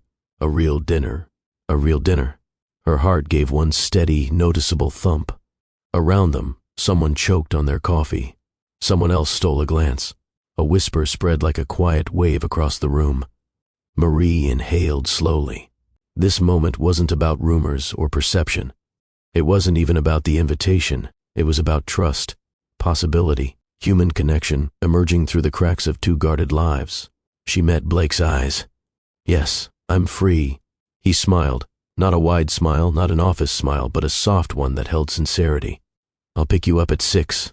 Then he walked back to his office, leaving the entire floor buzzing with questions no one dared to ask aloud. Marie returned to her keyboard, her pulse steadying gradually. This wasn't where she expected her story to go. This wasn't part of any plan she had made for herself. But as she listened to the distant hum of conversations, the clicking of keyboards, and the soft movement of the city outside the window, she realized something profound. Her life was shifting. And she was shifting with it. The Florida sun had begun its descent when Blake pulled up to Marie's apartment complex in a sleek dark sedan that reflected the soft orange glow of the early evening sky. A warm breeze drifted through the courtyard, carrying the faint sounds of children playing nearby and the comforting scent of home-cooked food wafting from open kitchen windows. It was a familiar atmosphere for Marie, one that grounded her even as her heart beat a little faster. At exactly 6 o'clock, Marie stepped outside. She wore a modest burgundy dress that brushed her knees with each step. Her curls were pinned softly at the back, leaving a few loose strands to frame her face. She looked elegant without trying, refined without forcing, and confident in a way that reflected her own quiet transformation. Blake stepped out of the car as soon as he saw her, a softness settling into his features. "You look incredible," he said, his voice quiet but sincere. Marie offered a small smile. "Thank you." He opened the passenger door for her, and she slid into the car gracefully. As Blake rounded the vehicle and took his seat, there was a moment of stillness, a pause before the journey began. He turned the engine on, and soft instrumental music filled the car as they pulled away. The drive to St. Petersburg carried a gentle ease neither expected. The sky shifted through shades of rose and gold as they crossed the bridge overlooking the water, where sailboats drifted slowly and birds skimmed the surface searching for their last meal of the day. Marie glanced out the window, feeling the warmth of the moment settle over her. Blake's voice cut through the quiet, steady, curious. "How are you feeling after today?" Marie exhaled softly. "Honestly, a little overwhelmed, but also proud." "You should be," Blake replied, his tone firm with conviction. "You walked into that office like you'd been claiming space your entire life." She laughed gently. "Maybe it's about time." Blake's gaze flicked toward her briefly, admiration clear in his eyes. "For what it's worth, seeing you step into yourself the way you did, it was inspiring." Marie's chest tightened slightly, the compliment landing deeper than she expected. They continued in comfortable silence until they reached the waterfront district of St. Petersburg, where warm lights lined the streets and the sound of soft music floated from nearby restaurants. Blake parked near a cozy, intimate restaurant known for its view of the sunset, a place with outdoor seating right by the water. They walked inside, greeted by the inviting aroma of fresh seafood, citrus, and warm bread. The hostess led them to a table outside, overlooking the bay where waves glimmered beneath the fading sun. Marie took her seat across from Blake, the soft glow from nearby lanterns illuminating her face. A server brought water, leaving them alone with the quiet hum of the live acoustic guitar playing in the background. "This place is beautiful," Marie said, taking in the peaceful scenery. Blake nodded. "It's one of my favorite spots. I thought you might like it." She looked at him, studying the unexpected gentleness in his expression. "Thank you for bringing me here. I wanted tonight to be different," he admitted. "No deadlines, no meetings, no pressure. Just two people getting to know each other without the office walls between us." Marie felt herself relax into her chair, her shoulders easing as the evening breeze brushed her skin. The conversation flowed easily from there. Marie shared stories about growing up in West Tampa, family cookouts that lasted all night, neighborhood gatherings, the older women who braided her hair when she was young, the sense of community that shaped her understanding of love and support. Blake listened closely, occasionally smiling at the vivid descriptions. "Your upbringing sounds warm," he said. "It was," Marie replied. "There was noise, love, opinions, laughter. People cared about each other, sometimes too much, but it grounded me." Blake took a breath, his gaze drifting over the water. "My world was different." Marie waited, giving him space to continue. He leaned back slightly. "My childhood was structured. Expectations were clear and non-negotiable. Every decision was measured by how it reflected on the family. There wasn't much room for mistakes or for softness." "That sounds heavy," Marie said gently. "It was," Blake admitted. "And the older I got, the more I tied my worth to results, achievements, responsibilities. I didn't realize how much it shaped the way I saw people, until recently." Their eyes met, and a quiet understanding passed between them. Two people from different worlds. Two people shaped by circumstances they never chose. Two people learning to bridge the gap between them. Their dinner arrived, beautifully arranged plates of grilled salmon, fresh greens, and citrus garnishes. They ate slowly, savoring both the food and the moment. At one point, Marie reached for her water glass just as Blake did. Their fingers brushed lightly, an unplanned, gentle contact. Her breath caught. His hand paused for a heartbeat too long. Neither pulled away immediately. A warmth traveled through Marie's arm before she withdrew her hand carefully, not wanting to rush the moment or give it meaning she wasn't ready for. Blake's voice lowered. "I didn't mean to." "It's okay," Marie said softly, her voice steady. He nodded, swallowing lightly as if grounding himself again. Conversation returned, deeper now. Marie spoke about her fears, visibility, vulnerability, the risk of trusting someone after years of protecting herself. Blake listened with a depth she didn't expect from him, nodding gently at her pauses, validating without pressing. Blake revealed things too, not just facts about his past, but insights into himself. "I've spent so much of my life avoiding emotional depth," he said quietly, looking out at the water. "At first because I didn't know how to handle it, later because I convinced myself I didn't need it." Marie tilted her head. "What changed?" He looked at her, his expression open. "You." The word landed softly, but with undeniable weight. Marie inhaled, her heartbeat steady yet unavoidably present. "Blake," she murmured, unsure how to respond. He shook his head slightly. "I don't want you to feel pressured. He paused, searching for the right words. "Tonight feels like the first time in years I've been myself without a script." Marie smiled gently. "You don't need one." He returned the smile, a small, earnest one that revealed more vulnerability than she'd ever seen from him. As the evening settled further, the sky turned from warm gold to deep purple, the moon rising above the horizon with graceful timing. The restaurant lights reflected off the water, creating a serene backdrop that wrapped around their table like a warm embrace. Marie exhaled softly. "Thank you for tonight. It's been unexpected." "In a good way?" Blake asked. "In a good way," she confirmed. They finished their meals, lingering in the moment rather than rushing to leave.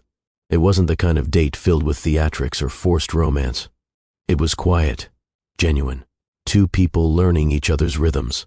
When they finally stood to leave, Blake offered his arm, not as a gesture of possession, but as a respectful invitation. Marie accepted, allowing herself to trust that small act. They walked toward the shoreline beside the restaurant, where waves brushed gently along the sand. The night wasn't over. The turning point was still ahead, a moment neither of them planned, but both of them needed. And it was coming with the steady rhythm of the waves. The shoreline behind the St. Petersburg restaurant stretched quietly under the night sky, the moon reflecting over the water in long, shimmering lines. A gentle breeze rolled across the sand, brushing softly against Marie's skin as she and Blake walked side by side. Their steps were slow, unhurried, matching the rhythm of the waves that lapped delicately against the shore.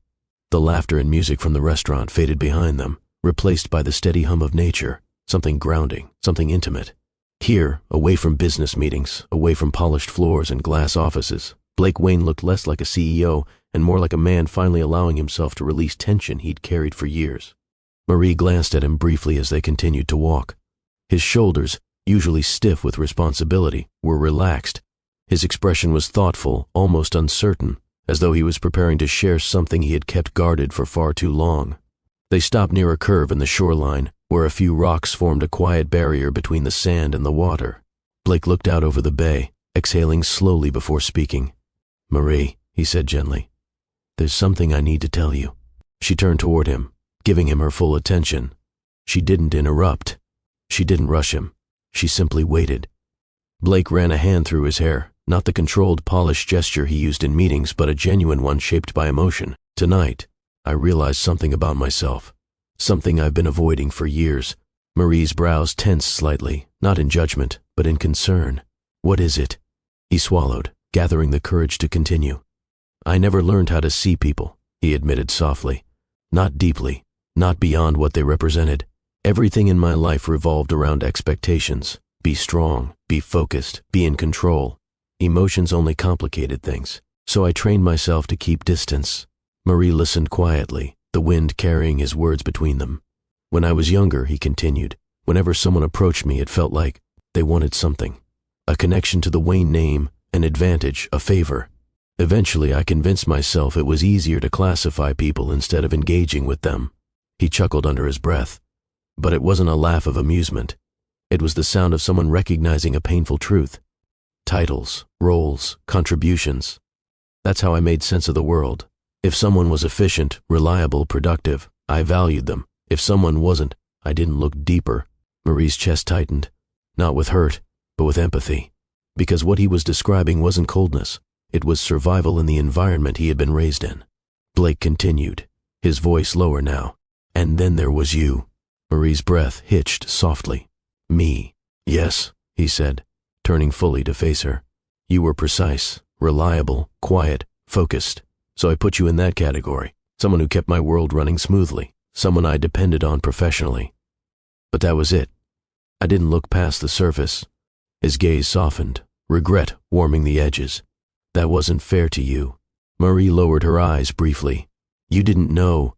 "I should have wanted to know," he said, shaking his head. "I should have been curious. I should have paid attention. Instead, I allowed myself to remain blind because it was easier." The shoreline grew quieter. Even the waves seemed to soften, as though listening. Blake stepped a little closer. "But when I saw you yesterday," he said, his tone steady, "I realized how much I had missed. Not because you changed, but because you stopped hiding. And for the first time I saw you, the real you." Marie felt a warmth spread across her chest, fragile yet steady. Blake continued, "And tonight, hearing your stories, listening to the way you speak about your past, your fears, your strength, it made something clear." He paused, choosing his words with care. "I haven't truly connected with anyone in a long time. I didn't know how. But I want to try with you." Marie lifted her gaze, her eyes meeting his. There was no arrogance in his expression, no assumption, no entitlement, just vulnerability, raw, honest, unguarded. She took a slow breath. "Blake, I've lived behind walls too. Different walls, but walls all the same." He nodded, urging her to continue. "My fears weren't about expectations or performance," she said softly. "They were about visibility. Being noticed made me a target. Being quiet kept me protected. And somewhere along the line, I convinced myself that shrinking was safer than shining." Blake's expression softened even further. "I understand," he whispered. "For years," Marie added, "I thought hiding was the only way to survive. But now, after everything that's happened, I'm starting to see that. Maybe the real danger was losing pieces of myself in the process." Blake took a careful step closer, his voice threaded with sincerity. "And maybe," he said gently, "we can learn to let those walls down together." The night air wrapped around them like a quiet embrace. They stood close now, not touching, but connected through something far deeper than proximity. Marie blinked slowly, her voice barely above a whisper. "Blake, this is new for me." "I know," he replied. "It's new for me too." "You're my boss," she said cautiously. "People will talk." "They already do," he admitted with a subtle smile. "But their opinions aren't what matters. What matters is whether you feel safe, whether you want to explore this." Marie's heart thudded gently against her ribs. Did she feel safe? Somehow. Yes. Did she want to explore this? Her silence said everything. Blake took another small step closer. "Marie, may I?" He didn't touch her. He didn't rush her. He simply gave her a choice. Marie let out a breath she didn't realize she was holding, and she nodded. Blake leaned in slowly, giving her every moment to step back if she wanted. His hand hovered near her arm but never touched until she allowed it. When she didn't pull away, he placed his hand lightly on her waist. Not possessive, not forceful, just steady. Their faces were close now, the glow of the moon highlighting the sincerity in his eyes. Their first kiss was gentle, not urgent, not dramatic, not the type of kiss meant to change everything in an instant. It was the kind of kiss that acknowledged a truth between two people who had spent years hiding behind invisible armor. A kiss that whispered, "I see you, and I'm choosing this, with care." When they pulled back, Marie's breath trembled softly, and Blake rested his forehead gently against hers. "I don't want to rush anything," he murmured, "but I do want this, and I want to take every step with intention." Marie lifted her hand and touched his cheek lightly, the gesture tender and unforced. "Then we take it slow," she whispered. Carefully he echoed. "Together," she finished. Blake smiled, small, real, unguarded. They resumed their walk along the shoreline, closer now, hands brushing occasionally but not yet intertwined. The connection between them felt delicate, like a flame just beginning to steady. Tonight wasn't a declaration. It wasn't a promise. It wasn't a conclusion. It was simply the beginning. A beginning they both chose with full hearts and open eyes. The morning after their quiet walk along the St. Petersburg shoreline, something subtle but undeniable shifted between Marie and Blake. Nothing dramatic happened. No grand declarations, no sudden changes in their daily routines, yet everything felt different. They carried a new awareness, a new gentleness, a new willingness to truly meet each other where they were. And life in Tampa, with all its warmth and layered rhythms, became the backdrop to a love that grew not through spectacle, but through small moments that stitched their days together with intention. Marie woke early that morning, sunlight slipping through her curtains in soft streaks. She sat up slowly, letting her mind wander back to the touch of Blake's hand on her waist the night before, the quiet sincerity in his voice, the kiss that felt like the beginning of something she didn't want to run from anymore. She brushed her curls loose, choosing a simple outfit that felt comfortable and confident. Nothing meant to hide. Nothing meant to erase her presence. She wasn't trying to impress anyone. She was trying to live honestly, finally. Wayne Company felt different that day as she walked in. Not louder, not more curious, just aware. People looked up, not with the shock they had shown earlier in the week, but with a combination of curiosity and a new kind of respect. She didn't shrink from it. She didn't rush past it. She simply walked to her desk with quiet poise. Blake passed by shortly after, holding a tablet, dressed in a navy shirt with his sleeves rolled neatly to the elbows. He paused just long enough to offer her a small greeting that held more meaning than anyone around them realized. "Morning, Marie."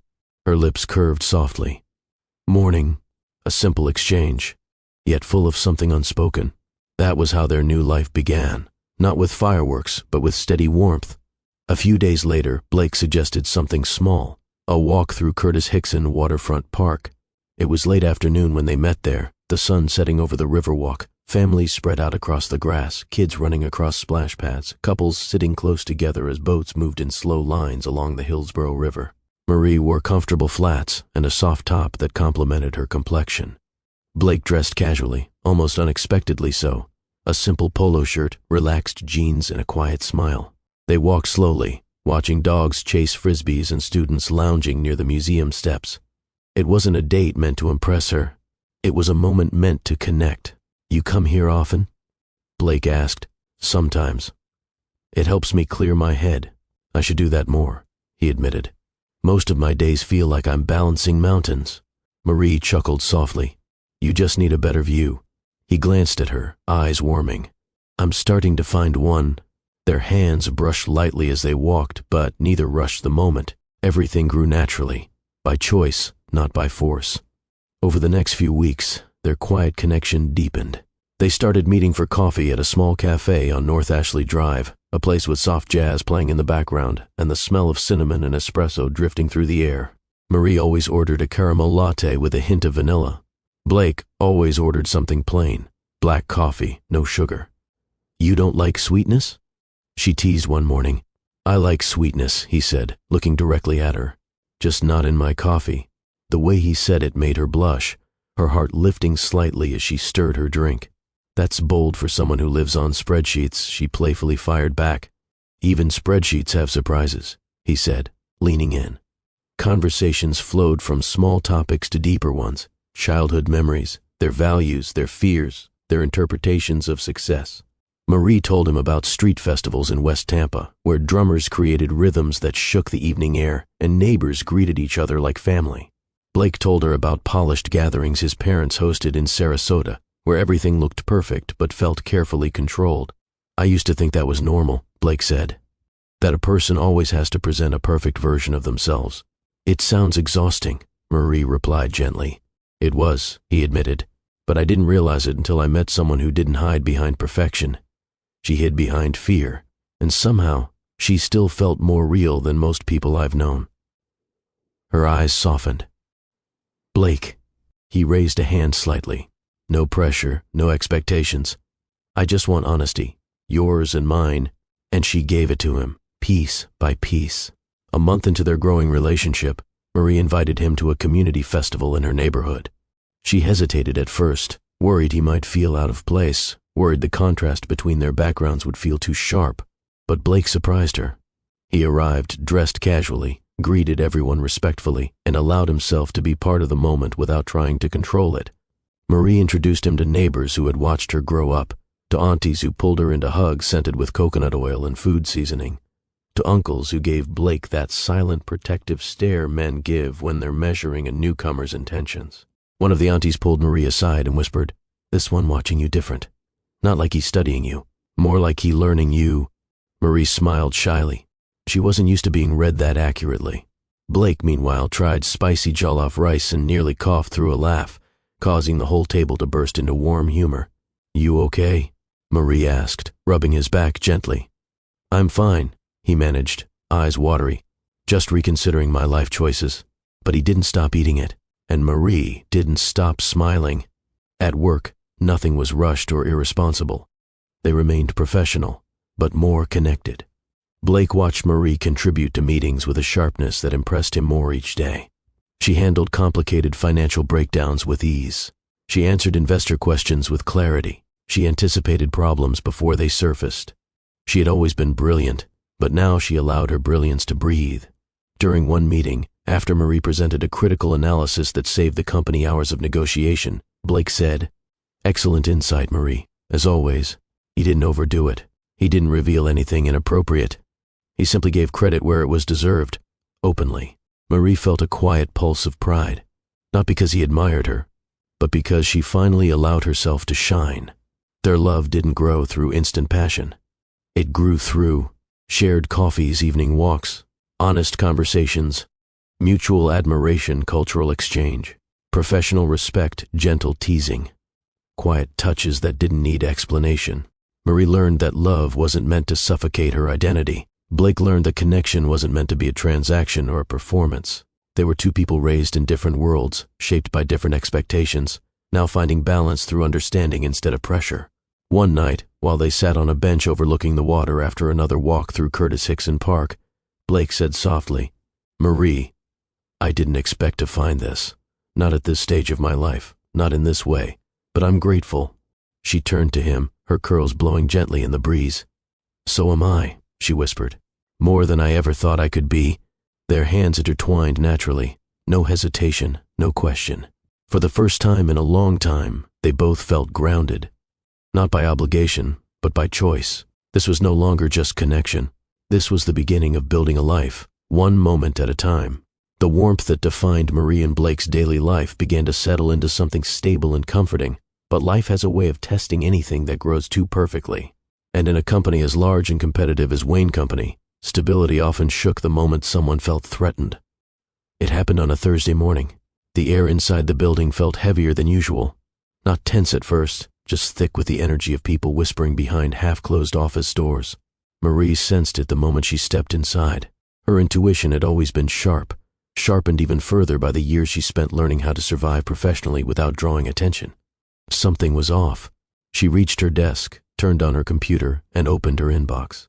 There, sitting at the top, was an email forwarded from a senior executive. The subject line carried a tone designed to alarm. Urgent questions regarding contract oversight. Marie clicked it open.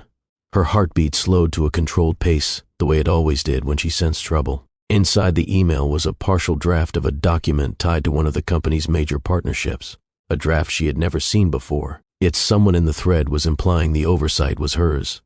Her jaw tightened slightly. This wasn't an error. It was a setup. She scrolled further, reading through the chain of messages.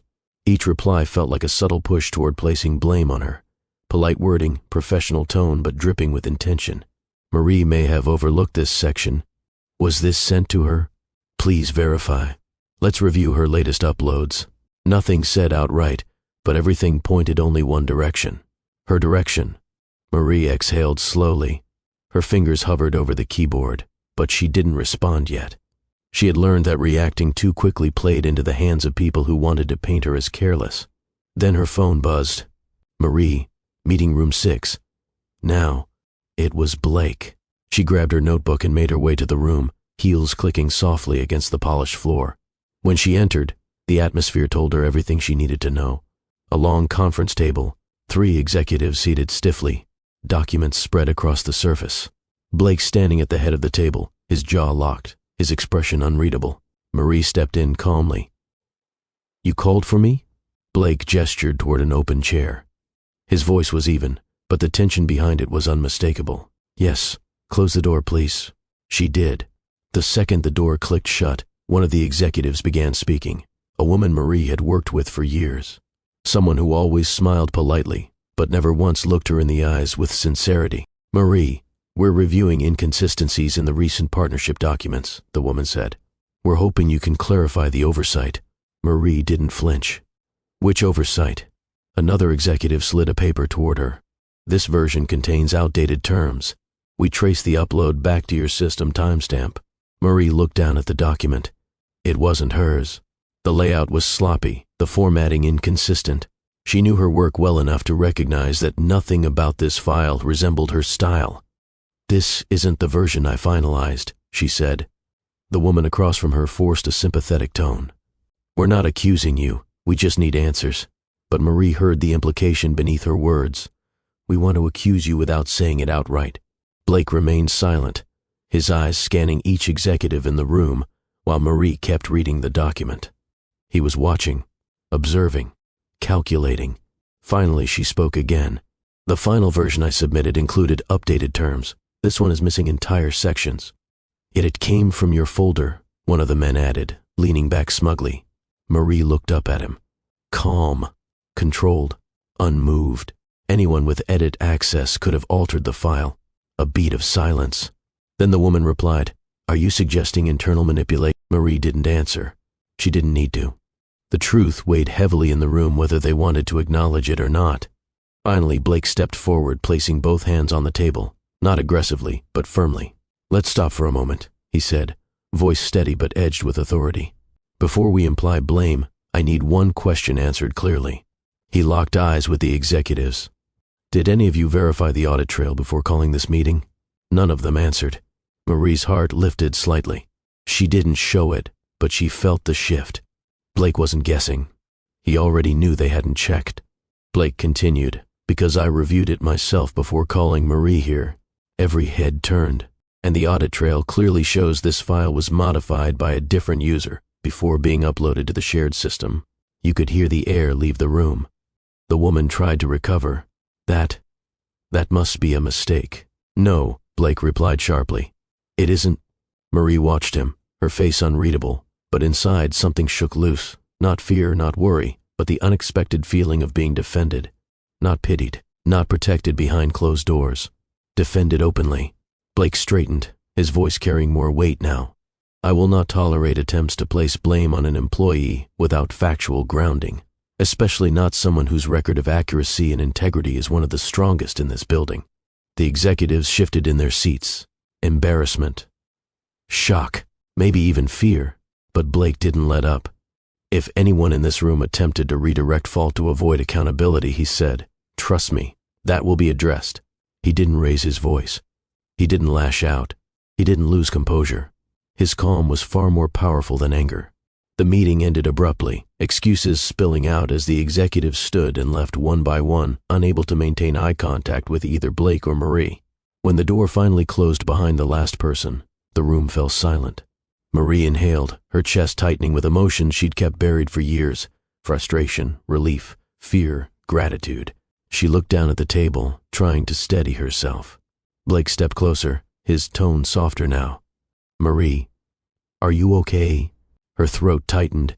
She didn't cry, she refused to, but her voice held a quiet tremor. "I thought I was past this," she whispered. "Past feeling like I could lose everything because someone chose to target me." Blake didn't reach for her. He didn't crowd her. He gave her space but stayed close enough for her to feel supported. "You didn't do anything wrong," he said gently. "That's never stopped people before," she replied. "At my last job, all it took was one accusation. I'm not them," Blake said firmly. Marie lifted her gaze to meet his. "I know," she said quietly, "but the fear, it still lives somewhere inside me. Today brought it back." Blake nodded, his expression deeply empathetic. "Then we face it. Together. You're not alone in any of this." She exhaled slowly, releasing tension she had been carrying since the moment she opened that first email. "Thank you," she murmured. "Not for defending me," she added, "but for seeing what this really was." Blake shook his head gently. "Defending you wasn't an act of compassion, it was an act of truth. And if holding people accountable makes others uncomfortable, that's their problem, not yours." Marie closed her eyes briefly, absorbing his words. For the first time in her professional life, someone didn't just support her, they stood beside her with intention. And that changed everything. When Marie left the tense meeting room behind her, the hallways of Wayne Company felt different. The same fluorescent lighting, the same familiar desks, the same soft hum of printers and distant conversations. Yet everything felt subtly rearranged inside her. Not physically, but emotionally. For years, Marie had trained herself to move through corporate spaces without leaving an imprint. Her entire philosophy of survival had been built on softness, precision, and invisibility. But today, she saw something that shook the foundation of that old belief. She wasn't alone anymore, and she wasn't powerless, not in the way she once feared. Her footsteps echoed gently as she returned to her desk, but instead of shrinking into her chair the way old habits urged her to, she paused. She placed a hand on the back of the chair and breathed, a slow, grounding breath. One her mother used to call the breath you take when you decide to keep going. Her phone buzzed. A simple message from Blake. "Take the rest of the hour before returning to work. Just breathe. You deserve that." Marie felt a tender pull in her chest, not from the words themselves, but from their intention. Blake wasn't trying to fix her. He wasn't trying to protect her like she was fragile. He was creating space, something she had never been given before. She sat down slowly, opening her notebook to a blank page. For years she had written neat task lists, detailed reminders, perfect annotations. But today, she didn't write a schedule. She wrote a question. Who is Marie Maxwell when she is not hiding? The pen hesitated in her hand, not because she lacked an answer, but because she was finally ready to ask the question honestly. Marie didn't go straight home after work. Instead, she parked near the small community playground she used to visit as a girl. The swings creaked gently in the evening breeze. Parents called their children with warm voices. Teens huddled near picnic tables laughing loudly over shared phones. She sat on a bench near the basketball court, watching the boys dribble under the warm Florida sky, shoes squeaking lightly against the pavement. The scene felt familiar, comforting, whole, like a reminder of a time before life taught her to fold herself inward. Her mother used to bring her here. She could still hear her voice in the back of her mind. "Baby, the world don't always treat you fair, but don't you ever shrink so small that you forget who you are." She closed her eyes, letting that memory wash over her like sunlight. She didn't want to shrink anymore, not emotionally, not professionally, not in fear of someone's jealousy or insecurity. She wanted to exist fully and be unafraid of what that meant. Her phone buzzed again. This time, Blake didn't send a message. He called. She answered with a soft, steady voice. "Hey, are you home?" His tone was gentle, careful. "Not yet." "I stopped by the park." A pause. "Do you want company?" She considered it for a moment, then smiled slightly. "Yes." "Come." It took him 15 minutes to arrive. He walked toward her quietly, dressed in a simple white shirt and soft gray pants, far from his usual business attire. When he reached her, he didn't sit too close, didn't impose. He simply lowered himself onto the bench beside her, keeping a respectful space. "Rough day," he said softly. "It was more than that," she replied, eyes still on the court. "It reminded me of who I used to be, and who I don't want to be anymore. Blake looked at her profile, strong, poised, thoughtful. I meant what I said in that room, he told her. You didn't deserve any of it. I know. Her voice wasn't shaky anymore. It held a new steadiness. But the real problem wasn't what they did. It was how quickly it made me feel like the woman I used to be, the one who believed her voice didn't matter. Blake folded his hands. Marie, your voice matters more than you know, to this company, to me, to anyone who pays attention. Her lips curved slightly. I'm still learning to believe that. And I'm here, he said gently, to remind you whenever you forget. Marie turned to him then, really looked at him. There was sincerity in his eyes, not performative sympathy. He wasn't trying to rescue her. He was acknowledging her strength and her fears without judgment. I'm tired of shrinking, she said quietly.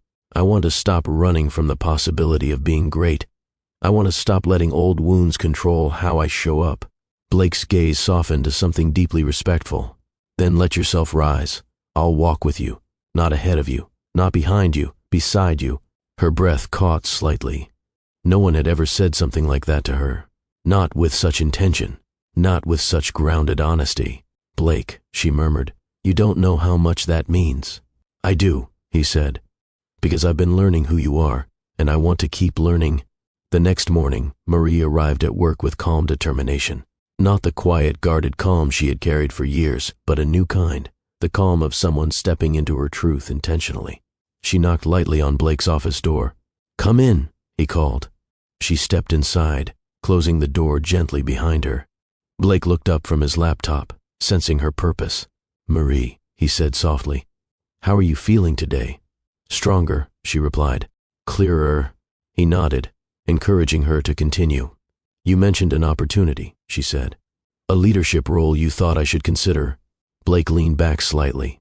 Yes, I've been evaluating department performance and restructuring plans. I believe you're ready. She inhaled deeply. I want it. There was no tremor in her voice. No hesitation, no self-doubt creeping at the edges. Blake's expression warmed with pride, not the kind reserved for someone he admired romantically, but the pride of a man witnessing a woman reclaim her identity in real time. Then it's yours, he said gently. We'll make it official. Marie felt a quiet flame ignite inside her. Not loud, not boastful, just steady, a flame that had been smothered for years finally allowed to breathe. Over the next few days, Marie stepped into her new responsibilities with intention. Her leadership style was grounded in empathy and precision, a rare combination that earned immediate respect. People sought her out for guidance. Problems came to her, and she handled them with clarity and confidence. Blake watched, not possessively, not with prideful ownership, but with admiration for her evolution. One afternoon, after a successful meeting she led, he passed her in the hallway. Their shoulders brushed slightly. He lowered his voice as he walked beside her. You're remarkable, he said. Marie didn't blush, didn't shrink, didn't dismiss the compliment like she might have in the past. She simply replied, Thank you. I finally feel, like myself, that's the version of you I always want to see, Blake said softly. Their love no longer felt delicate or uncertain. It grew into something steady, supportive, and intentional. Marie didn't need Blake to protect her. Blake didn't need Marie to validate him. They built something far healthier, two people choosing each other not from fear, not from insecurity, but from clarity. Blake admired her evolution. Marie admired his accountability. Together, they stepped into a new stage of their relationship. Balanced, respectful, and full of purpose. They weren't just building affection anymore. They were building a foundation. The sun over Clearwater had a way of making everything feel warmer, even moments already filled with emotion. When Blake and Marie returned to the shoreline months after she accepted her leadership role, the air carried a familiar softness, the kind that wrapped around the ocean waves and turned ordinary evenings into lasting memories. Blake chose this setting intentionally. This was where he wanted to ask her the question that had been growing in him every day, not out of impulse, but out of certainty. Marie walked beside him, her hand in his, the breeze lifting her curls gently. They weren't rushed. They weren't nervous. Their relationship had settled into something solid, something built through quiet routines, hard conversations, and mutual growth. They had learned each other's rhythms. They had learned each other's wounds. They had learned each other's strengths. And now, they walked forward without fear. Blake stopped near a quiet stretch of sand, where the water was calm and the sky was streaked with shades of gold and soft pink.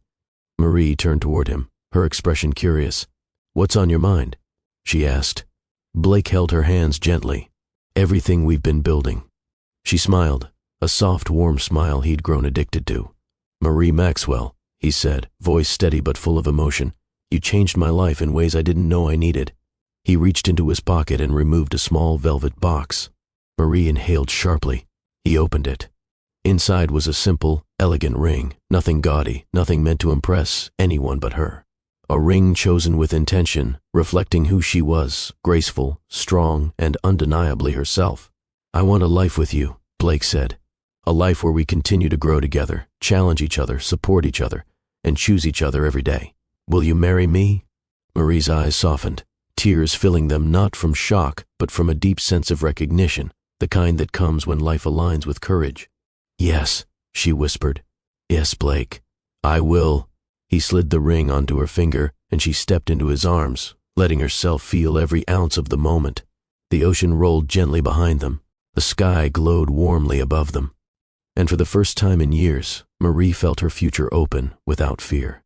Their wedding took place months later, not in a massive hall or a luxury ballroom, but on a small cliffside venue overlooking the water, a place where the breeze carried laughter and the sun shined without restraint. Marie's family filled the space with warmth. Aunties wearing bright dresses, uncles telling old stories with booming voices, cousins running around with boundless joy. The sound of heartfelt singing filled the air as guests arrived. Blake's family brought an entirely different energy, polished, formal, structured, yet even they softened in the atmosphere. His mother greeted Marie with genuine affection. His father, often stoic, offered a respectful nod that carried more weight than his words could express. But the beauty was in how the two sides blended. Marie's mother placed her hands on Blake's shoulders, pulling him into a hug he didn't expect but embraced fully. "You take care of my baby," she whispered. "I will," Blake said, voice steady. The ceremony began at sunset. Marie walked down the aisle wearing a gown that fit her spirit, elegant but understated, modern but rooted, allowing her natural beauty to shine with ease. Her curls framed her face gently, catching the light in a way that made Blake's breath stop. Blake stood waiting, wearing a tailored suit that highlighted his quiet confidence. When Marie reached him, he couldn't take his eyes off her. "You look like everything I never knew I needed," he whispered. "And you look like someone who means it," she replied softly. Their vows weren't rehearsed. They spoke from the heart, honest and raw. Blake promised to see her. Marie promised to be seen.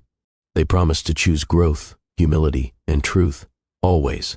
When they kissed, the crowd erupted with joy. Marie's family shouted with celebration, Blake's family clapped warmly, and for a moment, it felt like two worlds meeting without resistance. Music filled the night. Marie's uncles brought out drums, and Blake surprised her by joining them awkwardly but wholeheartedly. Kids danced freely, adults laughed, and the energy felt unlike any party Blake had ever attended. At one point, Marie rested her head on Blake's shoulder, watching her family welcome his. "This is what unity looks like," she said softly. Blake squeezed her hand. "This is what love builds." Later, after the final guest left and the venue grew quiet, Marie and Blake walked along the edge of the cliffside, holding hands and watching the water move gently below. "This is the life I never thought I'd have," Marie whispered. "Then I hope," Blake replied, "you let yourself have all of it." She turned to him, her expression full, soft, open. "For the first time," she said, "I believe I can." Blake brushed his thumb across her cheek, not claiming her, but grounding the moment between them. "We're partners now," he said. "In every way." Marie smiled. "Always." And beneath the Florida night sky, with the quiet waves kissing the shore below, they began the life they chose together, not out of need, not out of fear, but out of strength. 2 years after their wedding, the Tampa skyline shimmered under another warm Florida morning when Marie felt the first signs that her world was about to expand in ways she could never fully prepare for. She was sitting in the living room, soft sunlight pouring through open curtains, her favorite candle burning lightly on the coffee table, when a quiet ache moved across her stomach. It wasn't sharp. It wasn't frightening. It was simply the beginning. "Blake," she called softly from the couch. He appeared instantly from the kitchen, wearing jogging pants and a white t-shirt, his hair slightly messy from the early morning. "You okay?"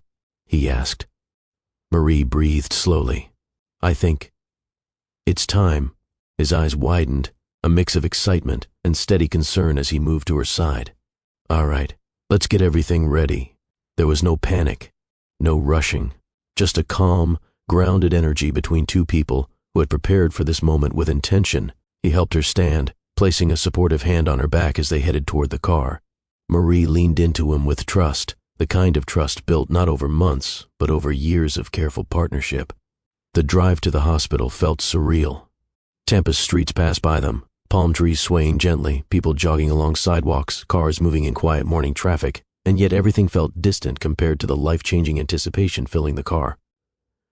When they arrived, nurses settled Marie into a private room overlooking the skyline. Blake stayed at her side, holding her hand as the hours unfolded slowly. Marie breathed through each wave of pain, leaning on the strength she developed from years of fighting to be seen. She wasn't scared. Not this time. She felt ready, more ready than she ever imagined. Blake brushed sweat from her forehead gently. "You're doing amazing," he whispered. She gave him a tired but warm smile. "Don't sound so surprised." He laughed softly, pressing a kiss to her hand. "I'm not. I've known you're strong from the moment I realized how much of yourself you hid." Hours later, when the room filled with the soft cry of their first child, something inside Marie broke open, not in pain, but in gratitude so overwhelming she had to close her eyes to steady herself. A nurse placed a tiny baby boy on her chest. Jake, warm, alive, tiny fingers curling instinctively toward her. Blake's breath caught as he stood near the bed, eyes shining. "He's perfect," he whispered. Marie stroked Jake's cheek gently. "Hi, baby. I'm your mom." But before she could fully absorb the moment, another contraction came. Strong, immediate, undeniable. The nurse startled. "There's another one." And minutes later, a second cry filled the room. Softer, sweeter, more delicate than the first. "Joyce." When the nurse placed her beside Jake, Marie's heart expanded again, stretching in ways she didn't know possible. Her daughter looked up with wide, curious eyes as though studying the world she had just entered. "She's so calm," Marie whispered. "She's watching everything," Blake said gently, mesmerized. The nurse smiled warmly. "They're twins, but they already have different personalities." Marie looked at Blake, tears filling her eyes. "We made them." He leaned down and kissed her forehead. "And we're going to raise them right." Their family began not with perfection, but with presence. Raising Jake and Joyce became the most transformative journey of their lives, not because it was easy, but because it was deeply real. Marie believed in building confidence through love. Blake believed in building humility through responsibility. Together, they crafted a childhood that blended both values seamlessly. Every morning, Marie would lift Joyce into her lap, smoothing her soft curls and whispering affirmations. "You're smart. You're loved. You're worthy of being seen. You never have to shrink." Joyce would touch her mother's face with small, gentle hands and smile with sleepy warmth. Meanwhile, Blake would be in the kitchen with Jake, teaching him little tasks. Hold the bowl steady. Try again. Don't rush. Do it right. Jake always tried to imitate his father's movements, focused, careful, determined, even when something as simple as pouring juice became a full-body effort. One morning, Jake spilled his cereal and looked up with wide, embarrassed eyes. Blake crouched beside him calmly. "Mistakes are how we learn. Now show me how you fix it." Jake nodded and cleaned the mess with those tiny, determined hands. Marie watched them from the doorway, heart swelling. Their children were growing under the influence of two strong but deeply different energies, and the blend created something beautiful. Marie made sure her children knew the richness of her upbringing. Saturday mornings meant music filling the house, old school R&B, soul, and gospel that carried stories of resilience and joy. Joyce learned to sway her hips to the beat before she learned to walk. Jake would bang little toy drums with too much enthusiasm, laughing loudly whenever he hit the rhythm just right. Sunday evenings belonged to family dinners.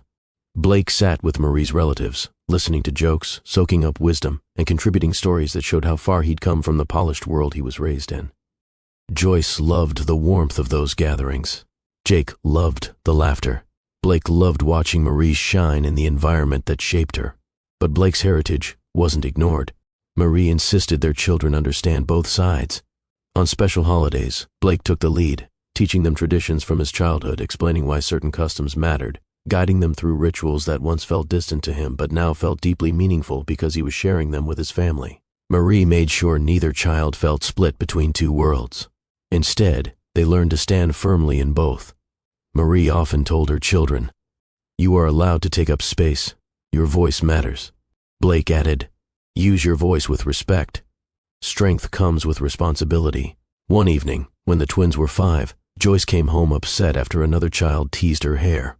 She climbed into Marie's lap, tears streaking her cheeks. "Why did she say I look different?" Joyce whispered. Marie wrapped her arms around her daughter, smoothing her curls gently. "Because she doesn't understand your beauty yet," Marie said. "But you know it, and that's what matters." Blake knelt beside them, resting a hand on Joyce's knee. "And when someone misunderstands you," he added, "you teach them who you are, not by shouting, but by standing tall." Joyce looked up, sniffling. "Like Mom does?" "Exactly like Mom does," he said. Jake, sitting nearby with a toy helicopter, chimed in, "And like Dad does in the office." Marie and Blake laughed softly. Their lessons had taken root. As the twins grew, their home became a living example of balance. Blake taught them discipline and follow-through. Marie taught them self-worth and emotional awareness. Blake taught them to think before reacting. Marie taught them to feel without shame. Blake showed them how to analyze challenges. Marie showed them how to express truthfully. Their lessons did not compete, they intertwined. And the twins flourished. Jake grew bold and curious, always asking questions. Joyce grew thoughtful and observant, always noticing details others missed. They became reflections of two parents who had learned to see themselves and each other fully. Years passed with a steady, loving rhythm inside the Wayne Maxwell household. Tampa mornings became their soundtrack, warm sunlight spilling through windows, the distant hum of early commuters, the soft voices of the twins racing down the hallway arguing about who would get to pour the orange juice first. Life didn't become perfect, it became purposeful. Marie and Blake learned to settle into the kind of love built on growth, not fantasy. It showed up in quiet evenings, in strategy talks over dinner, in shared responsibilities, in moments where one partner softened because the other stayed steady. By the time Jake and Joyce were 10, their home had become something neither Marie nor Blake experienced growing up. A space where honesty lived openly. A space where strength was encouraged without suppressing emotion. A space where both parents held equal power and equal tenderness. The world outside remained fast, unpredictable, and demanding, but the world inside their home was intentional. And it all began with a woman who once hid herself, and a man who once refused to look deeply enough. Marie's rise within Wayne Company happened naturally, not through favoritism or hidden influence. Her intelligence, precision, and leadership were undeniable once she stopped shrinking into the background. By her 4th year in the company, she was no longer the secretary sitting at the edge of conference rooms. She led them. Not with intimidation, but with clarity and calm authority. Colleagues once skeptical of her presence now sought her insight. Younger employees gravitated toward her for mentorship. Senior executives, once threatened by her growth, now respected the backbone she brought to complex negotiations. One afternoon, after closing a major partnership, the team applauded her as she walked out of the meeting room. Not out of obligation, but admiration. Blake watched from his office doorway for a moment before approaching her. "You've changed this place," he said with quiet pride. Marie didn't shrug this time. She didn't downplay her work. She accepted her impact. "I finally stopped hiding," she said gently. "The work was always there. I just had to step into my own light." He touched her elbow lightly. "And you shine without overpowering anyone. That's rare." Marie smiled. "I learned that visibility isn't arrogance. Visibility is purpose." Those words stayed with him for years. Blake's journey was quieter, but no less profound. Marriage softened him in ways he didn't know were possible. Not weakened, softened. He became a man who listened before reacting, who encouraged without controlling, who embraced humility without losing strength. At home, he wasn't Mr. Wayne. He was Dad, the man who packed snacks for school field trips, the man who checked homework every evening with gentle firmness, the man who sat with Jake during late-night fears about not being good enough, the man who taught Joyce how to navigate a world that sometimes judged too quickly. His children saw vulnerability in him, not as flaw, but as truth. One night, while tucking Joyce into bed, she asked, "Daddy, were you scared to love Mommy?" Blake froze for a moment, then smiled softly. "Yes, I was scared because I didn't know how to let someone see me. Joyce tilted her head. But she sees you now. She does, he whispered. And I see her. That's what makes love strong. Joyce considered this thoughtfully before curling into her pillow. Then I want love like that too. Blake kissed her forehead. You will, and when you find it, you'll be ready. He walked out of the room with a warm ache in his chest, the kind of ache only real growth creates. Jake grew into a confident, spirited boy with a curious mind and a natural talent for leadership. He asked questions constantly, challenged assumptions, and believed deeply in fairness. Marie would watch him debate with Blake over breakfast topics like responsibility, choices, and consequences, not disrespectfully but thoughtfully, and she'd smile because she saw both herself and Blake inside him. Joyce grew into a gentle but observant child who moved through the world with quiet grace. She spoke less than her brother, but her insights carried depth beyond her years. She paid attention to people, their tone, their posture, their emotion. One afternoon, Marie found Joyce sitting on the porch steps, sketching the neighborhood. What are you drawing, sweetheart? Marie asked. Joyce held up the paper. People the way they feel, not the way they look. Marie felt her throat tighten. That was her daughter. That was the child who inherited her empathy, her sensitivity, her quiet strength. And Jake, running outside with a basketball tucked under his arm, shouted, "Come play with me, Mom. I want to show you what Dad taught me." That was her son, full of energy, eager to lead, ready to explore everything the world offered without fear. Together, they carried the best pieces of both parents. As time moved forward, the Wayne Maxwell family settled into a life many dream of but few achieve, not because of wealth but because of emotional integrity. Their home was filled with evening laughter, family dinners around a crowded table Saturday mornings at the park, honest conversations about mistakes and growth, celebrations of small victories, open affection, structure balanced with love. Marie and Blake didn't just raise children, they raised human beings with depth, kindness, curiosity, and awareness. And they didn't just build careers, they built legacies rooted in humility and confidence, exactly as they had once promised they would. On a late evening, long after the twins had gone to bed, Marie and Blake sat on their back patio, watching the city lights blink softly in the distance. The air smelled faintly of jasmine. A warm breeze drifted across their skin. Marie rested her head on Blake's shoulder. Do you ever think about how far we've come? He nodded slowly. Every day. I used to believe visibility was dangerous, she whispered. And I used to believe emotion made me weak, he replied. Marie smiled softly. But we learned something better. Yes, he said. We learned that confidence and humility don't compete. They build each other. She took his hand, interlocking their fingers. I'm proud of the life we built, she said. Blake turned toward her, brushing a curl from her cheek. I'm proud of the woman who built it with me. Their lips met in a kiss, slow, meaningful, grounded, the kiss of two people who became each other's safe place without losing themselves. And the story of Marie Maxwell and Blake Wayne closed on a truth that would carry into their children's lives, their community, and the hearts of everyone who heard it. Visibility is not danger, it is purpose. Love doesn't demand perfection, it demands truth. And the strongest legacy is built when two people choose to see each other fully, every day. Family, thank you for watching this powerful journey. If this story touched your heart, please like, comment, and subscribe to Mr. Brugman Stories so we can continue sharing life-changing stories together. God bless you, and may your day be filled with peace and purpose.